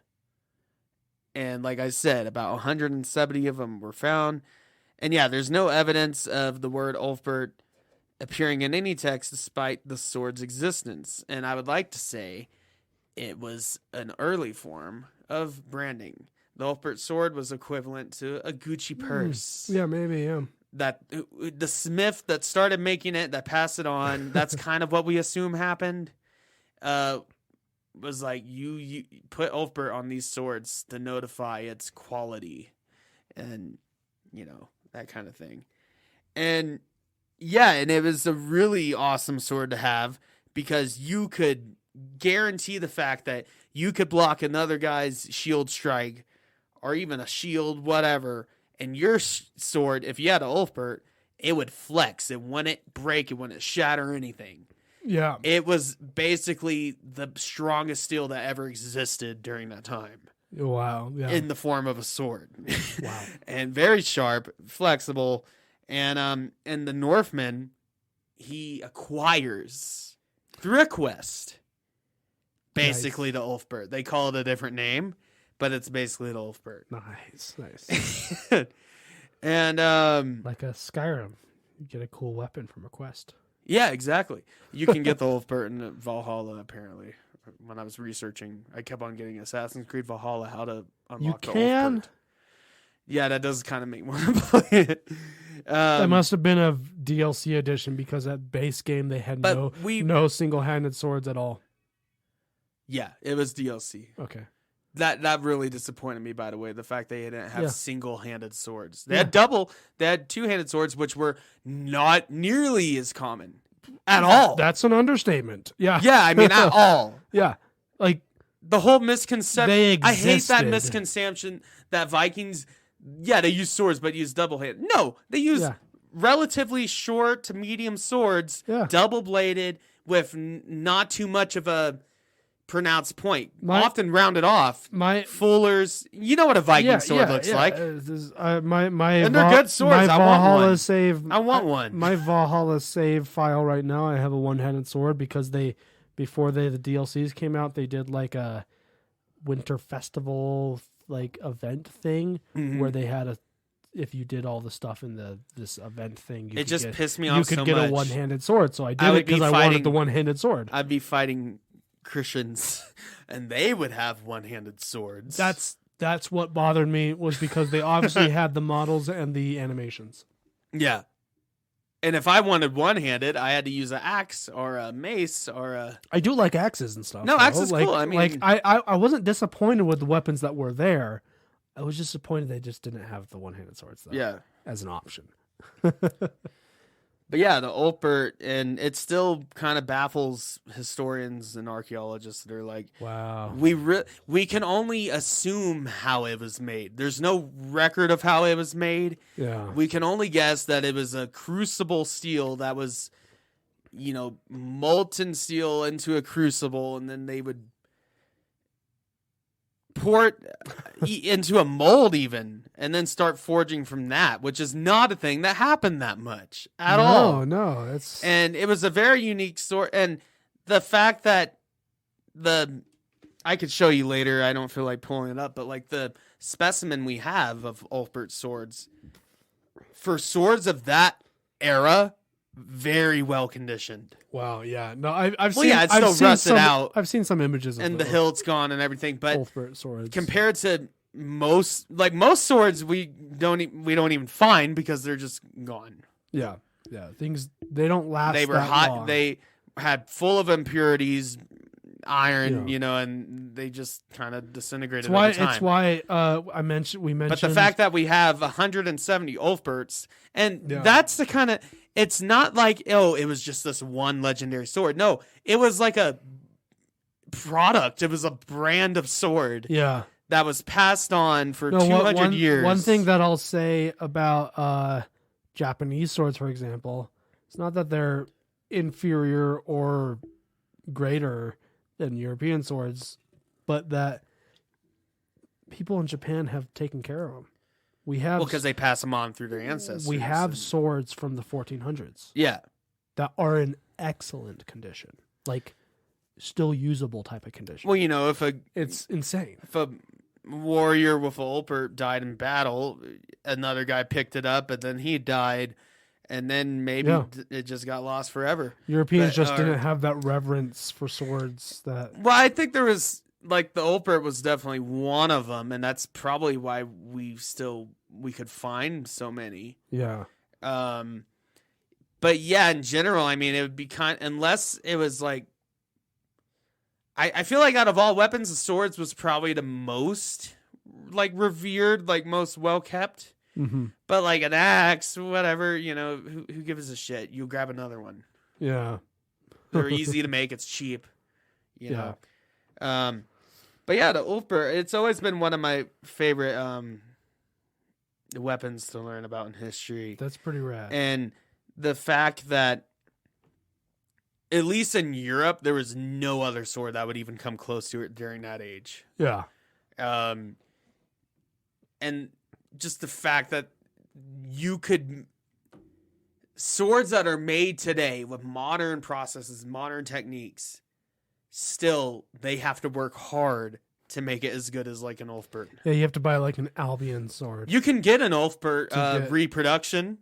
There's a lot of companies do it. There are a lot of low quality ones, and then there's like Albion ones. Yeah. Albion is the gold standard for historical reproductions. That would be the company I get. If I'm like, I want a real battle ready reproduction of a sword. Yeah. It would be Albion. But they're also like $1,000. Yeah. I think the cheapest one I've seen, they do have some Viking short swords and Viking swords that are about $850. Yeah, a little bit better. But it's also a misconception about swords. You can get a good sword for $300. Yeah. Yeah. Just do your research though. Yeah, there's a couple companies that make. There's actually one company. There's only one I know of, but there is even one long sword that is like $300. That is like pretty good. Yeah, if you do your research, find a good reputable company. But there's some short swords and stuff you can. Oh, under that. Yeah. Yeah. Devil's Edge. You have one I of have a those. Greek Zithos. Yeah, I've had my eye on got their, it for like on their Gladius. just under $200. Yeah, I've had my eye on their Gladius for a while. I keep I would love a Gladius. putting off buying it, but I want to get it at some point. Well, it's like, what are you gonna actually do with it? Exactly. That's why I keep putting it off. Now, yeah, I always think, if a zombie apocalypse happened, or if someone broke into my house, I'd be happy to grab that. Pull out your Greek like hoplite sword and start doing some thrust and slashes. Yeah, wasn't just for thrust. That's a misconception. Well, hoplite swords like the Ziphos was especially really good for slashing. But sword. Even a Gladius would be. Oh yeah, we have accounts of Roman soldiers. Be exceptional, I guess. We have accounts of Roman soldiers like chopping limbs off. Yeah, it's still a sharp. They used it for stabbing when they were in formation. But it was still a sharp bladed weapon. Yeah. Yeah. With a relatively thick blade, which means it did have some geometry best for slashing? No. Yeah, but it was sharp. It would still do it. But it was sharp and a wide blade, which means it would cut deep. Apparently, it chopped. It was a chopper. The Gladius had some weight behind it when you swung it.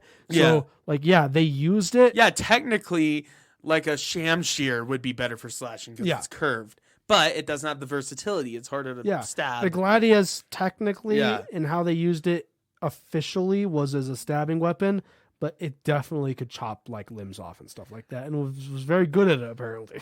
I know this is... We've gone on so many tangents during the Ulfbert talk, and I know they were weapon and sword related, but I'm going to count the whole thing, the whole thing, as just one. Not as one tangent point. Yeah, I'm not going to do... I think that's fair. I think that's fair enough. Yeah. But the Ulfbert, that's one of the things I researched. I didn't want to rely and be lazy and just rely on list. Yeah. For this episode. It's been a while since we've done one of these. So, We've been doing good so far. Now, do you have any facts about a particular person? Do you want to talk more about Ragnar? I talked a bit about Ragnar already. Anything that you want to include? Or is there any other famous Vikings? Let's see if I wrote down some stuff here. No, I did not. I've got a famous Viking we can talk about. Let's because we're pretty deep into the show here. So I started that. I want to hear about you. Yeah, you hinted earlier. I hinted it at the beginning. Yeah, I started this episode with a Hingadingadurgan, which comes from SpongeBob when he was celebrating none other than Leif Erikson Day. Leif Erikson Day happened earlier this year on October 9th. I celebrate it instead of Columbus Day. Nice. Until they started doing Indigenous Peoples Day, and then I celebrated that. Yeah. But before, I was like, Leif Erikson, because Don't spoil The it. Vikings went to America and Don't didn't, spoil and, it. and didn't commit genocide. Didn't conquest. Well, you mentioned how Vikings Yeah. would often, they would raid and shit, but they wouldn't conquest. Which I say to you, Vikings, good job for not committing and it probably, genocide. at that time, it probably would have been a tough battle. Yeah. I mean, at Oh, least. absolutely. It wasn't. It was a tough battle when Columbus went. Well, diseases though that helped. Diseases, that was the main thing. That was the main weapon. But Leif Erikson. Misconception: Spanish So let me tell you, European colonizers did not have a technological advantage. I mean, musket. No, that was not an advantage. But that wasn't a real advantage. No, it wasn't enough. In practice, it wasn't any advantage. Yeah. they did not have a technical. Still took like 2 minutes to reload. It wasn't until the 1700s that Europeans had any type of technological advantage. Mortars? Rifling, it just the technology had advanced enough. Wasn't rifling? That was made in America. Yeah, but by no, Henry E. no. Rifling. When during the 1500s and 1600s, European colonizers had no significant technological advantage over Native Americans. They had mounts, but that was technological. That was just horses. Yeah, but the Native Americans caught on to that. Then they caught on real to that, fucking quick. Yeah. Yeah. But anyways, Leif Erikson. So why is he called Erikson? Well, because he's the son of warrior and founder of modern day Greenland, Eric the Red. Who had a lot of great battles and tales that I don't know enough about because I did most of my research on his son, Leif Erikson. Yeah. But I know he was at a lot of the battles in Francia and England. He was like all over the place. Oh, Eric the cool. Red. Yeah. I mentioned I mentioned Rollo. Yeah. We think that he was also took part in the Great Heathen Army. There you go. We think maybe. There's no story. Well, anyways, Leif Erikson, born 970 AD, and here's a fun fact about him. I forget the slave's name, but his father, Eric the Red, he actually appointed one of his slaves to take care of his son, to mentor, train his son while he's going out and doing sieges and raids. Oh, cool. And he kind of learned some empathy because he was mentored and basically taken care of by a slave rather than his real father for a lot of his early childhood. Yeah.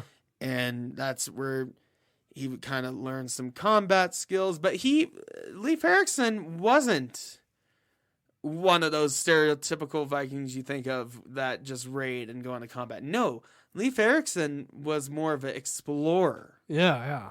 And by the year 1000, he traveled to Norway, and that's when he met with King Olaf I, and King Olaf convinced and then converted him to Christianity. Leif Erikson was one of the most famous Vikings to be converted to Christianity, and the way King Olaf put it, there was a great plague at the time, as what would happen, and he said basically King Olaf told Leif Erikson that. The old gods have faded. The Norse gods like Odin, Thor, etc. have faded, basically abandoned us. By the way, King Olaf was the great-grandson of Harold Fairhair. There you go. Which we mentioned earlier. Well, that makes sense because it's the king in Norway. But yeah, and then, Olaf convinced them that Christianity was the way, take on Christ and everything.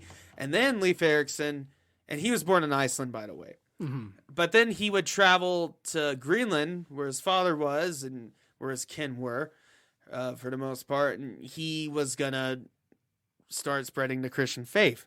Well, he accidentally got lost a little bit. He got sidetracked. The greatest explorer stories involve getting lost. I think he went to Iceland first, and then he took a priest to Iceland. Then he was going to go to Greenland. Right. And, he got led astray through some bad storms, that kind of thing. And, no GPS. You had to rely on the stars. Yes. And a compass. Did compasses? At least the stars. The compasses, when did they exist? I mean, they existed. I don't know if the Vikings if everyone used had them. it. Yeah. I don't know. I don't know enough about the history of compasses. Imagine try sailing out to sea with a GPS. Just do that. I wouldn't know how to navigate. Exactly. I would look down at GPS and be nautical like, miles. I would look down What? at it and be like, this is all water. Where's the streets? Yeah. Yeah. I have no landmarks for reference. Well, either way, per happenstance, he ended up discovering a new land. Mm. And what he discovered, he would call Vinland, Yeah. which most historians agree it's mostly agreed on that Vinland would be modern Newfoundland in North America. Yeah. And he called it Vinland because all the grapes growing along the coast, all the vines. Isn't the thing with, again, Assassin's Creed Valhalla, you can go to Vinland Yeah. about 100 years before this. Before Leif Erikson accidentally discovered. Before Leif And that's Erikson- what I love about Leif Erikson was born. Yeah. God. Yeah, it's. But that's what I love about Leif Erikson. He wasn't trying to find anything. Yeah. He just did. Yeah, Just by pure happenstance. He went past Greenland and then he boom. was trying to get to Greenland, and he was like, "Oh shit, look at that." Yeah, Vinland. And yeah, it's what's considered to be modern Newfoundland. And that would, as far as we know, make Leif Erikson the first European to discover North America, or otherwise outsider to discover, quote unquote, to find North America, to reach North America. The word discover, that kind of throws me off. You don't discover a place. There's people there already. They discovered it. But he to encountered North America. The first outsider encountered North America, at least as far as we know. What's crazy about North America with the Not Vikings acknowledging is, prehistory. from what I understand, there's evidence. So, like, Vinland, There's Viking camps. Newfoundland. So in the 60s, but there's evidence down even into like the New England area in the United States that Vikings made their way there too. Yeah, and so in the 60s, they basically discovered that yes, there was Nordic camps in Newfoundland. Yeah. So this kind of helps support the fact that Leif Erikson discovered it, and it's in some of the Icelandic sagas they mention this. Yeah. And he discovered Vinland and what would be Newfoundland, and apparently they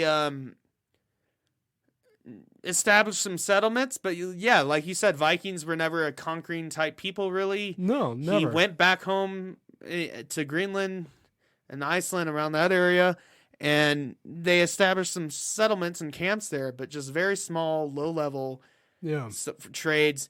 But apparently they were warded off by the natives. But I don't know much about actual conflict. Yeah. Rather than just, hey, get the fuck out of here. But honestly, it wouldn't surprise me in that time period. A group of Native Americans would totally be able to fend off a small group. Oh, yeah, no. A couple And Viking ships. The Vikings, when it gives, they want to care enough to be like, oh, we got to go back and get them. Yeah. They'd be like, oh, whatever. Yeah. Well, it goes to the thing that I just like. They're more worried about England and Francia at that point. Exactly. Yeah. It goes to the thing that I like. My favorite thing about Vikings is that. But yeah, they never conquered. They were just everywhere. Yeah, they just went everywhere. And they either assimilated or they didn't assimilate just because they were kind of a majority in the area. But this is true. This has been found to be true that Leif Erikson, yes, he did find what would be Newfoundland and North America. And nearly 500 years before Christopher Columbus supposedly discovered it, even though to his deathbed he still believed he discovered the West Indies rather than just a new. Columbus was insane and pathetic, and I love. Oh my God! I wish I knew everything I knew back in elementary school because I remember we would watch the Christopher Columbus videos and Thanksgiving videos. Like, Christopher Columbus sailed ocean blue in 1492. He showed up and they had Thanksgiving. They had a fun, grand time. Yeah. No, they didn't. Nope. And also, he was an idiot. He was trying to convince people that the world was round when that was already common knowledge when we were for growing up- thousands of years. When we were growing up, people the story was that he knew the world was round. Yeah, Galileo. Everyone fucking knew the world was round. Come on, the Greeks. It's like, so if anyone listening is a flat earther, I mean, didn't that start way back with like Aristotle? Yeah, no, it's he believed the sun was the center. The ancient Greeks knew that the Earth was round. Now they argue whether the Earth was the center of the universe. Let me just say this to anyone who's listening who's a flat earther: it's so fucking obvious. It's so fucking that stupid. The Earth is round. If you live near a body of water with a horizon, you can see the curvature of it. You know the Earth is round. You don't have to fly in an airplane. Because you don't have to go on a rocket ship. Because I remember growing up, people were like, I was always told like, oh, people thought you would fall off the horizon. Okay, but people would go far enough across the horizon. It's only it's not that long. The Vikings are a good example. The horizon is not that far away. 30 miles? Yeah. Because you can only see 30 miles out. You cannot see Italy from Spain. Yeah, because of the horizon. But people sailed from Italy to Spain all the fucking time. They didn't fall off the edge. And even if you saw the Leif horizon, Erikson sure wasn't worried about that. Yeah, no. He was just trying to get back home. Everyone knew the Earth was round. Everyone knew it. Christopher Columbus. If you're a lot of flat earther guys are also guys that are like into Viking shit. Mm-hmm. Well, Vikings, they have the world serpent that, guess what, goes around the globe. Yeah, it's like so fucking obvious that the Earth is round. So even if you're one of those guys, ancient people knew it. Like it just plays in this thing that bothers me. If a flat earther went back in time and tried to tell like just a relatively educated man and the pick a time period, because hell, in the Viking Age, yeah, they'd be like, "You're stupid." Well, because a lot of flat Earth theories rely on like, oh, the government NASA's hiding it from us. Why? But a Viking would be like, this is a tangent though. By the way, I like it, but it's a tangent. This is a tangent. Yeah, a Viking would be like, who's NASA? What the fuck are you talking about? The Earth is round. The hell are you talking about? I mean. Well, even their mythology. I mean, even going back to ancient Greece, I don't remember the guy's name, but there's an ancient Greek guy who like calculated the circumference of the Earth down within a few feet. No, and that still astounds me. Like what the ancient Greeks and Egyptians did, just using mathematics. Like he figured it out 3,000 years understand ago. You know, it's that's beyond me to be that smart. But it's actually like really simple. What he did is he had. But to come up with that in the first place, you know what I mean? There was an obelisk in Alexandria, and there's an obelisk in, like, I don't know, was it Memphis or something like that? And he just, at the same time of day, at noon, measured distance, the distance, the time. They were the same height. He measured the shadow. And knowing what he knows about spheres, it's simple. Figured out when you how explain big the Earth is. It's a lot more simple than you would think. But what astounds me about ancient civilizations, mathematicians of those times, how the fuck did they even think to do that? Well, here's the thing. Here's the thing. Where did that come from? Kind of what I was getting to is that, as a historian, one thing that bothers me about how a lot of people think about ancient peoples. No, I just with the technology. Well, but you don't need technology to know math. No, but it makes it a lot easier. It doesn't though. Calculators make it easier. But calculators let you cheat math. Yeah. To actually do math is the same process. No, that's true. And just people, calculators. A lot of people just have. So many people have this kind of idea, and it's a subconscious idea. It's not, if you're listening and you were thinking this, it's not your fault.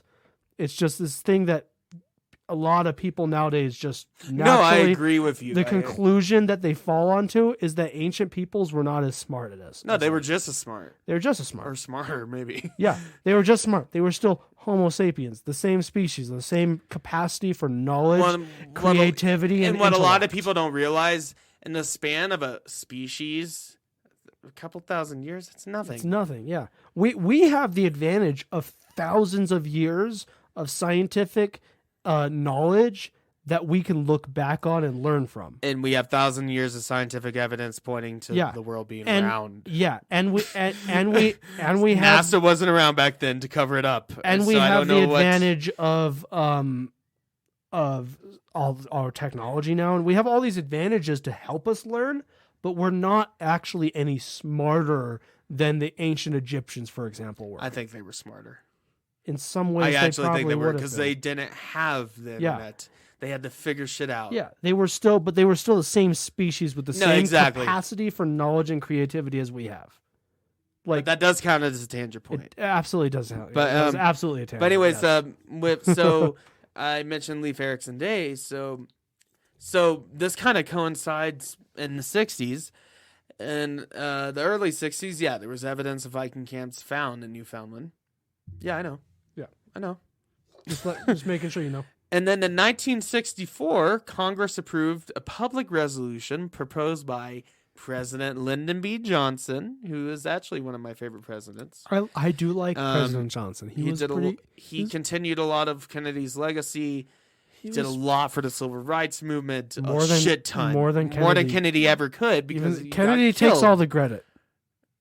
Well, yeah, because everyone glorifies Kennedy, but Lyndon B. Johnson actually did it. But Kennedy got shot. Yeah, no, Kennedy was good, but he would have not to downplay Kennedy. But anyways, Lyndon B. Johnson approved a resolution to make October 9th officially Leif Erikson Day, and I do hate to admit that. Yeah, we didn't mention that during Spooktober. I always forget about it, to be honest. There's this, but it is. Yeah, I always remind people, especially when it's that asshole. It's like, I celebrate Christopher Columbus Day, and I'm like, wow, what a big deal. Leif Erikson discovered North America anyways. Before also him. Christopher Columbus, he thought the Earth was smaller than it was. That's why.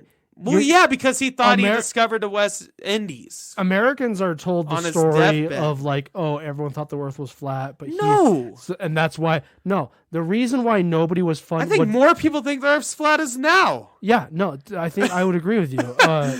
The reason people thought he was crazy is because at least the same amount. Everyone had a pretty good idea, not only that the Earth was round, but everyone had a pretty good idea of how big it was. Well, you see the moon go around. But everyone had a good idea on how big the Earth was. Well, yeah, there was cartographers. Humanity had figured that out by now. Mathematicians, cartographers. And Columbus, for some reason, thought it was like a... Marco Polo, Columbus, Galileo. for some reason, was convinced that it was smaller than it was.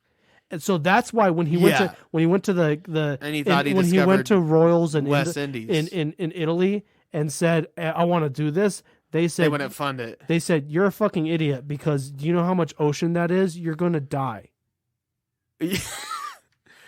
And I will say he didn't make it. Yeah, but he went to Spain, and Ferdinand and Isabella, the Castilian... Dude, there's this cartoon I watched. I wish I could find it. Oh, yeah. Where basically they make out the Queen of Spain to just be a complete dick, where she's like, fuck you, I'm not going to support your exhibition, your journey, because it's pointless, because we all know the world's... Like, literally, this thing they showed me in elementary school was like, Christopher Columbus was right. He was right. Yeah. That's what I was taught, Colton. Yeah. There's an American author... I don't remember what and he was wrong in like every way. Has a big role in why America. People in the United States, for some reason, glorify Christopher Columbus way more than anyone else does. If anything, it's glorify a weird, Leif Erikson. It's actually like a weird cultural phenomenon in the United States. Specifically, he's like considered like he's not even American. It didn't even. No, he's a Spaniard. He's Portuguese. No, he was Italian. He was Italian. Oh wow. He just worked for Spain. Yeah, he worked for Spain. And he is weirdly like glorified in the United States in particular. No, weird. the Queen Isabella and Ferdinand of Spain. I'm glad we have indigenous people. In the context, they had just basically won the Reconquista, driven the Moors out of Spain, the Muslims. Yeah. They were the most. Which that's a whole. They were super powerful. They had a ton of cash to burn. Yeah. By all accounts I'm aware of, and I talked to Dr. Fry about this, our professor who does like Spanish and Latin American history. Yeah. By all accounts, they didn't expect Columbus to ever come back. they just had a bunch of money to Well- burn, and we're like, fuck it. That's a tangent point. In a small chance that this guy's right. Flat Earth Talk puts up tangent. We already had one earlier. I forgot what it was, and then Flat Earth Talk, then Christopher Columbus. And and I've always been, before Indigenous Peoples Day was like a widely known thing, I was like, Leif Erikson Day. He found North America first. Yeah. No, I like Leif Erikson Day. As far as we know, luckily, Leif Erikson is the first. Luckily, European. Leif Erikson Day and Indigenous People Days are on separate days, so we can do both. You can do both. And also, Best of Leif both Erikson worlds. wasn't an asshole. Yeah. He found Newfoundland, and he was like, cool. And then he went back to Greenland and told people about it, but and he all the people there were just like, okay. It wasn't another 500 years until Christopher Columbus came over, and then the Spanish conquistadors came over and fucked everything up. I also just like that thing about Vikings where like the people in Iceland just knew North America existed. Well, that's not like a weird thing. They just knew about it. They just didn't give a shit. Well, in Iceland, they were just like, Iceland's okay, in one of those weird positions where, it's right between North America and Europe. It's like, is it Europe? Is it North America? It's technically Europe.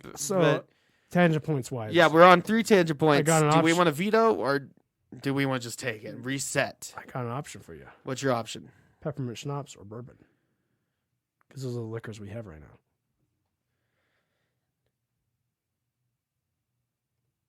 I guess I'll go peppermint schnapps. It's almost that season. All right.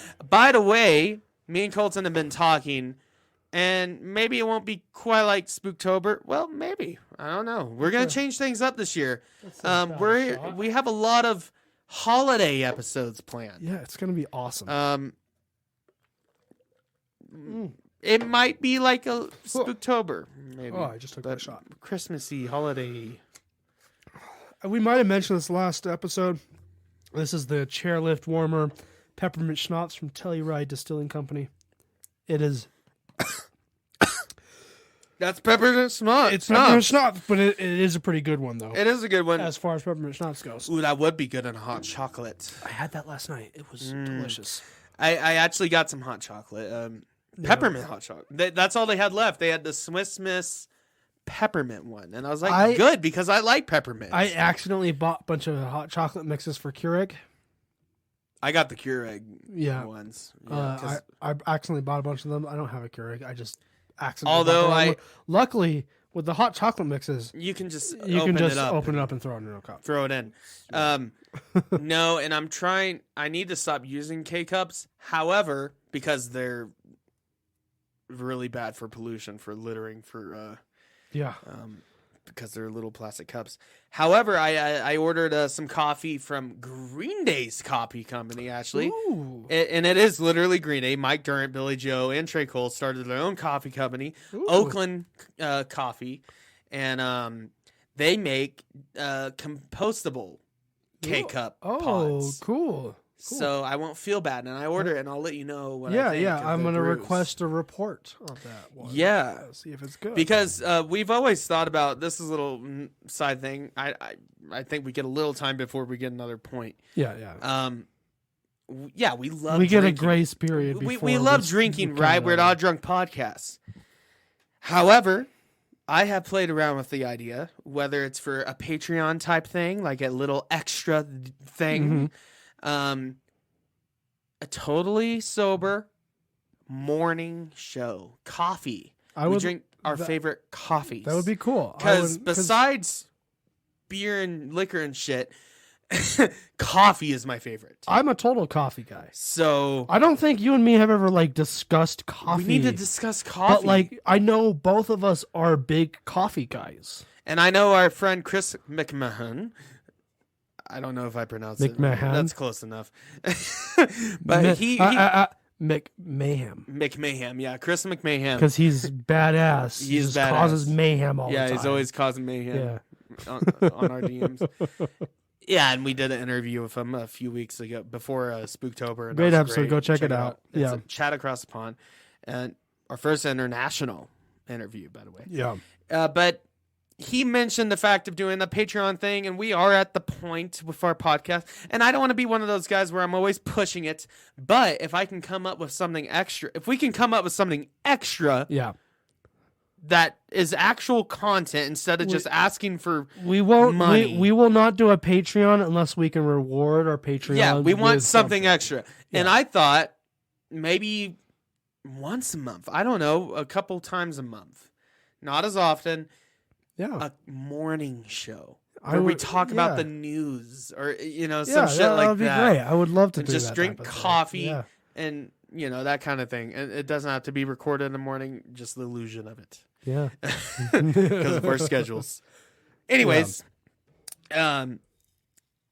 Leif Erikson, Vikings. Yep. And, I have another a real funny Viking thing. Okay. So, if you're a new listener, you have no idea. If you're an old listener, you probably have an idea. I'm originally from Oklahoma. Jackson, me. He's Oklahoma. He's my Oklahomie. Yeah, I'm Oklahoma. Which he does not like it. Because that's not a thing that we call ourselves at all. I know, yeah. But everyone else, I think it's awesome. Calls us that. But so when I was a kid, and so just to preface this, I would go to my grandpa's a lot for Thanksgiving and stuff. Mm-hmm. And in Oklahoma, there's a lot of rumors. Well, not even rumors. They found rune stones. Supposedly Viking rune stones. And when I was a kid, I was always told, the Vikings came down all the way to Oklahoma. And I was like, even as a kid, I was like, that's kind of improbable. But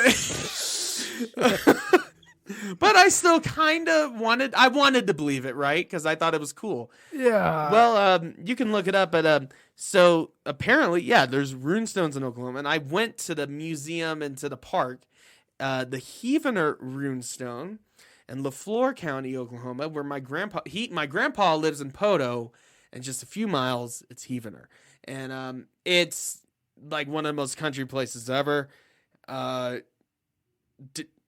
I won't say that, but but it's in the country. It's in the southeastern part of Oklahoma, bordering Arkansas, like right by Arkansas. And it's a beautiful, great place. I love going there. I love going. My grandpa's there, and every once in a while we would go to the Heavener Park, and where supposedly they discovered the Heavener runestone, a Viking runestone, and it was discovered in 1923. And it has Nordic runes and everything. And I'll show you a picture later. I don't feel like pulling that up. But wait, let me get to it. Wait, let me explain it. Yeah, I was always told, and even at the park, they make the appearance and make it seem like, this was real Vikings that came down here. Well, no, it wasn't. I was lied to. In my childhood, this is a statement. This is a real statement. As many of us were. And I was told that it was a true. But I would be especially traumatized if I was lied to about Vikings. Yeah, and I was lied to about Vikings. Yeah, so that's especially really bad. Yeah, and I was always told that it was like a true Viking age, 800 through. We went through it. 1,000. Luckily, growing up in Southern California, nobody had the balls to claim the Vikings made their way there. Well, the thing is, this is a runestone. Like, it's real. Yeah. That doesn't mean it's from the Viking age. Yeah. So, my point is, growing up in San Bernardino County, no Vikings would be there. Nobody would have the balls to be like, the Vikings tracked all the way over here. Yeah, I mean, it would be a slightly more plausible that they went down south. Yeah. But not west. Or not too far west. Not all the way to the Pacific Ocean. Yeah, that would be quite implausible. Be a little pushing it. Yeah. But yeah, it's false. My memories have been shattered. And I always knew, I knew it for a while, but this is my first time speaking about it, I guess, with anybody. Mm-hmm.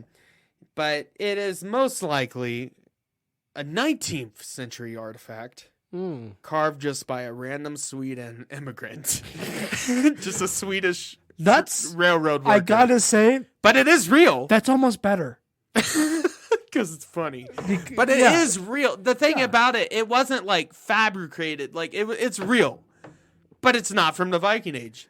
Obviously. I got it because it puts me on this mindset here. It's a 19th century artifact, and it was most likely made by a Swede working at a train depot or just any random Scandinavian immigrant, because during the 19th century and early 20th century, there was this whole, like, not quite Renaissance, but like Viking revival. Where Scandinavians transitioned perfectly there into what I was thinking.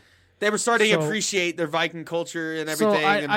I think homes. I think it would be rude of us not to mention this during this show because we're almost out of time here, and I think it should be mentioned. We are aware that right-wing Nazi North Americans have adopted and appropriated Viking. Yeah, they did. I'm not going to say culture because they haven't, but symbology and ideas, the gods, the mythology, into their rhetoric. Yeah, but I want to point out that we as we're not. I can tell you, we're far from experts. I can tell you with utmost. We're far from experts, but we both have experience in an academic history setting. Yeah, recognize that the Vikings have nothing to do with that. No, absolutely not. It's way beyond. And the Vikings were actually a very accepting culture. But unfortunately, they've been appropriated. They have been appropriated. No, I just think I can tell you that LaFleur County. Before we end the podcast, whenever we end this, I don't. It's appropriate for me to mention that we recognize that that's a thing. It is a thing, and I can tell you, and we don't like getting political at all. And this is just a statement. Yeah. I'm not making. No, but I'm not making any comments. But I will say, months after Biden was elected, and even going down to Farmington, well, okay, I don't want to give too much away, but months after Biden was elected, there were still plenty of Trump flags in LaFleur County when I visited my grandpa again last Thanksgiving. And my grandpa's actually, well, anyways, yeah. That's a big thing there, but back to the runestones. I just want to mention. I think you guys can kind of assume. I just wanted to mention it as we. I think you guys can assume where we stand. We recognize it's a thing. We don't buy into it. No, it's stupid. We are trying to approach this as people because I mentioned I have a degree in history. I have a degree in political science. But political science, which is and it's very nebulous. It's a more useful degree than mine.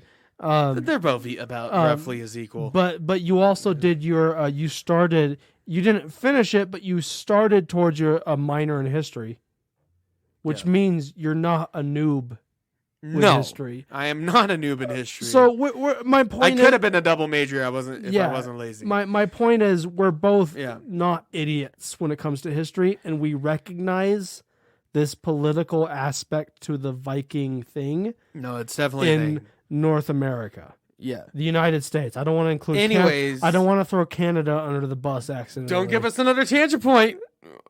No. You're close, because it's going to carry on to the next episode. Yeah, okay, be careful there. Yeah, Canada, I'm sorry. I don't mean to include you. Well, I was reading about in America's problems. When I was reading about Leif Erikson, funnily enough, Canadians are probably like, no, Canadians God, leave us out of this. No, but in Canada, from what I've read, it's widely known that Leif Erikson found North America first before Christopher Columbus. Good, they're doing it right then. Because as far as we know, he did. Yeah. They're doing it right then, because and I love that Leif Erikson just kind of found it on accident.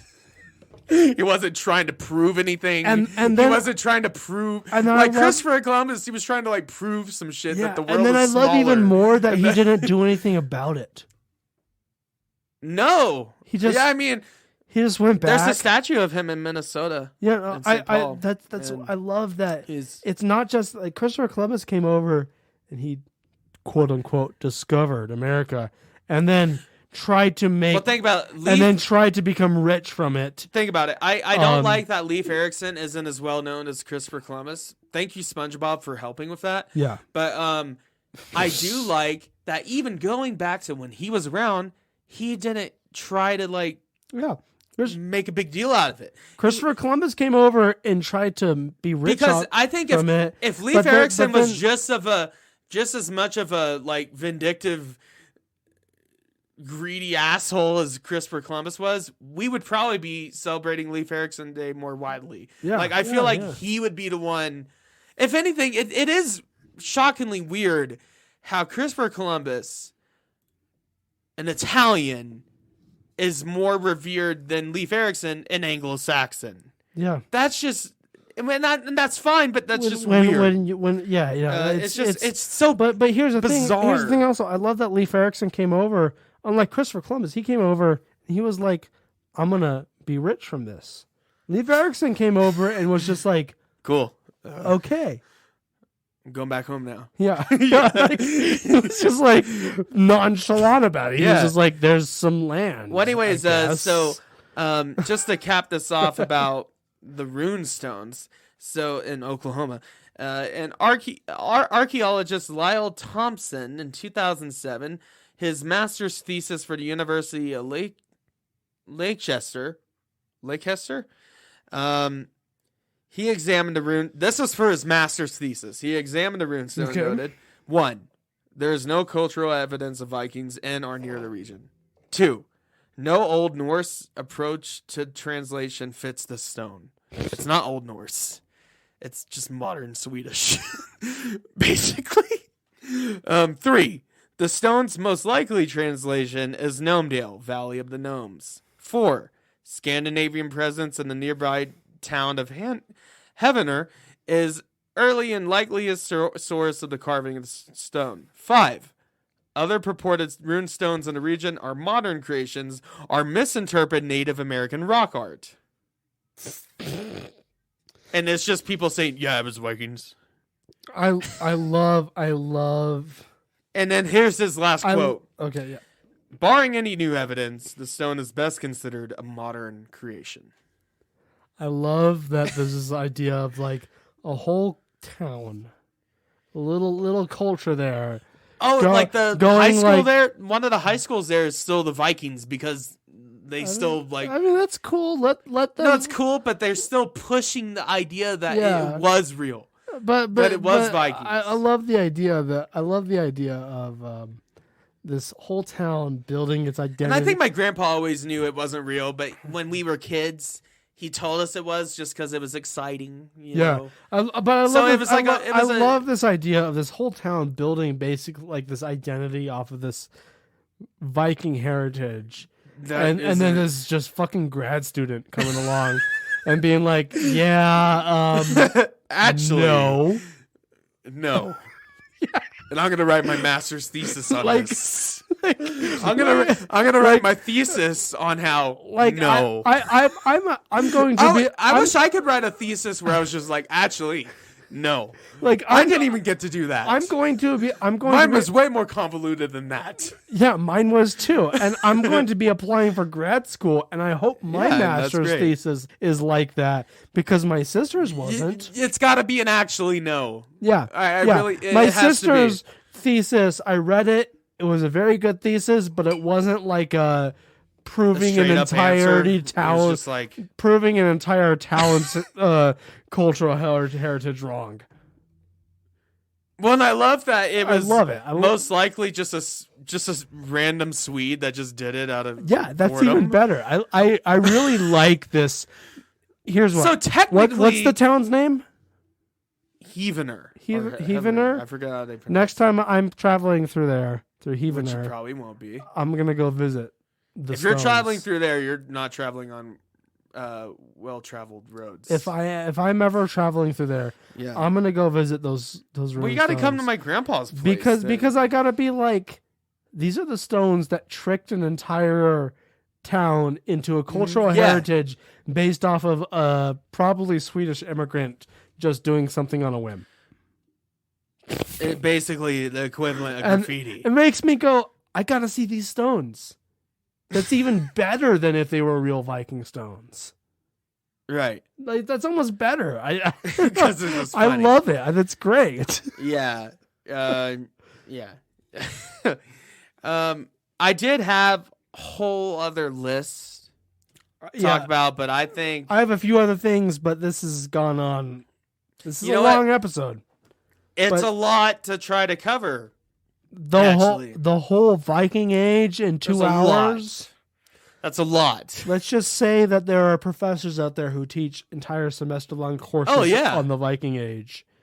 Well, we could like with our Pirates episode, we could definitely revisit that because all we did on that one was just talk about famous pirates. Yeah, pretty much. We can revisit that. It's just there's so much to it. But I will say, I don't know when, but we will cover another like historical cool thing. I have some pirates, Vikings. I have some ideas. Maybe ninjas next, or I'm samurai. not going to promise anything. Maybe samurai next. Yeah. Maybe samurai. Yeah. Knights. That kind of thing. Yeah. Yeah. We'll do more of this stuff. This is fun stuff.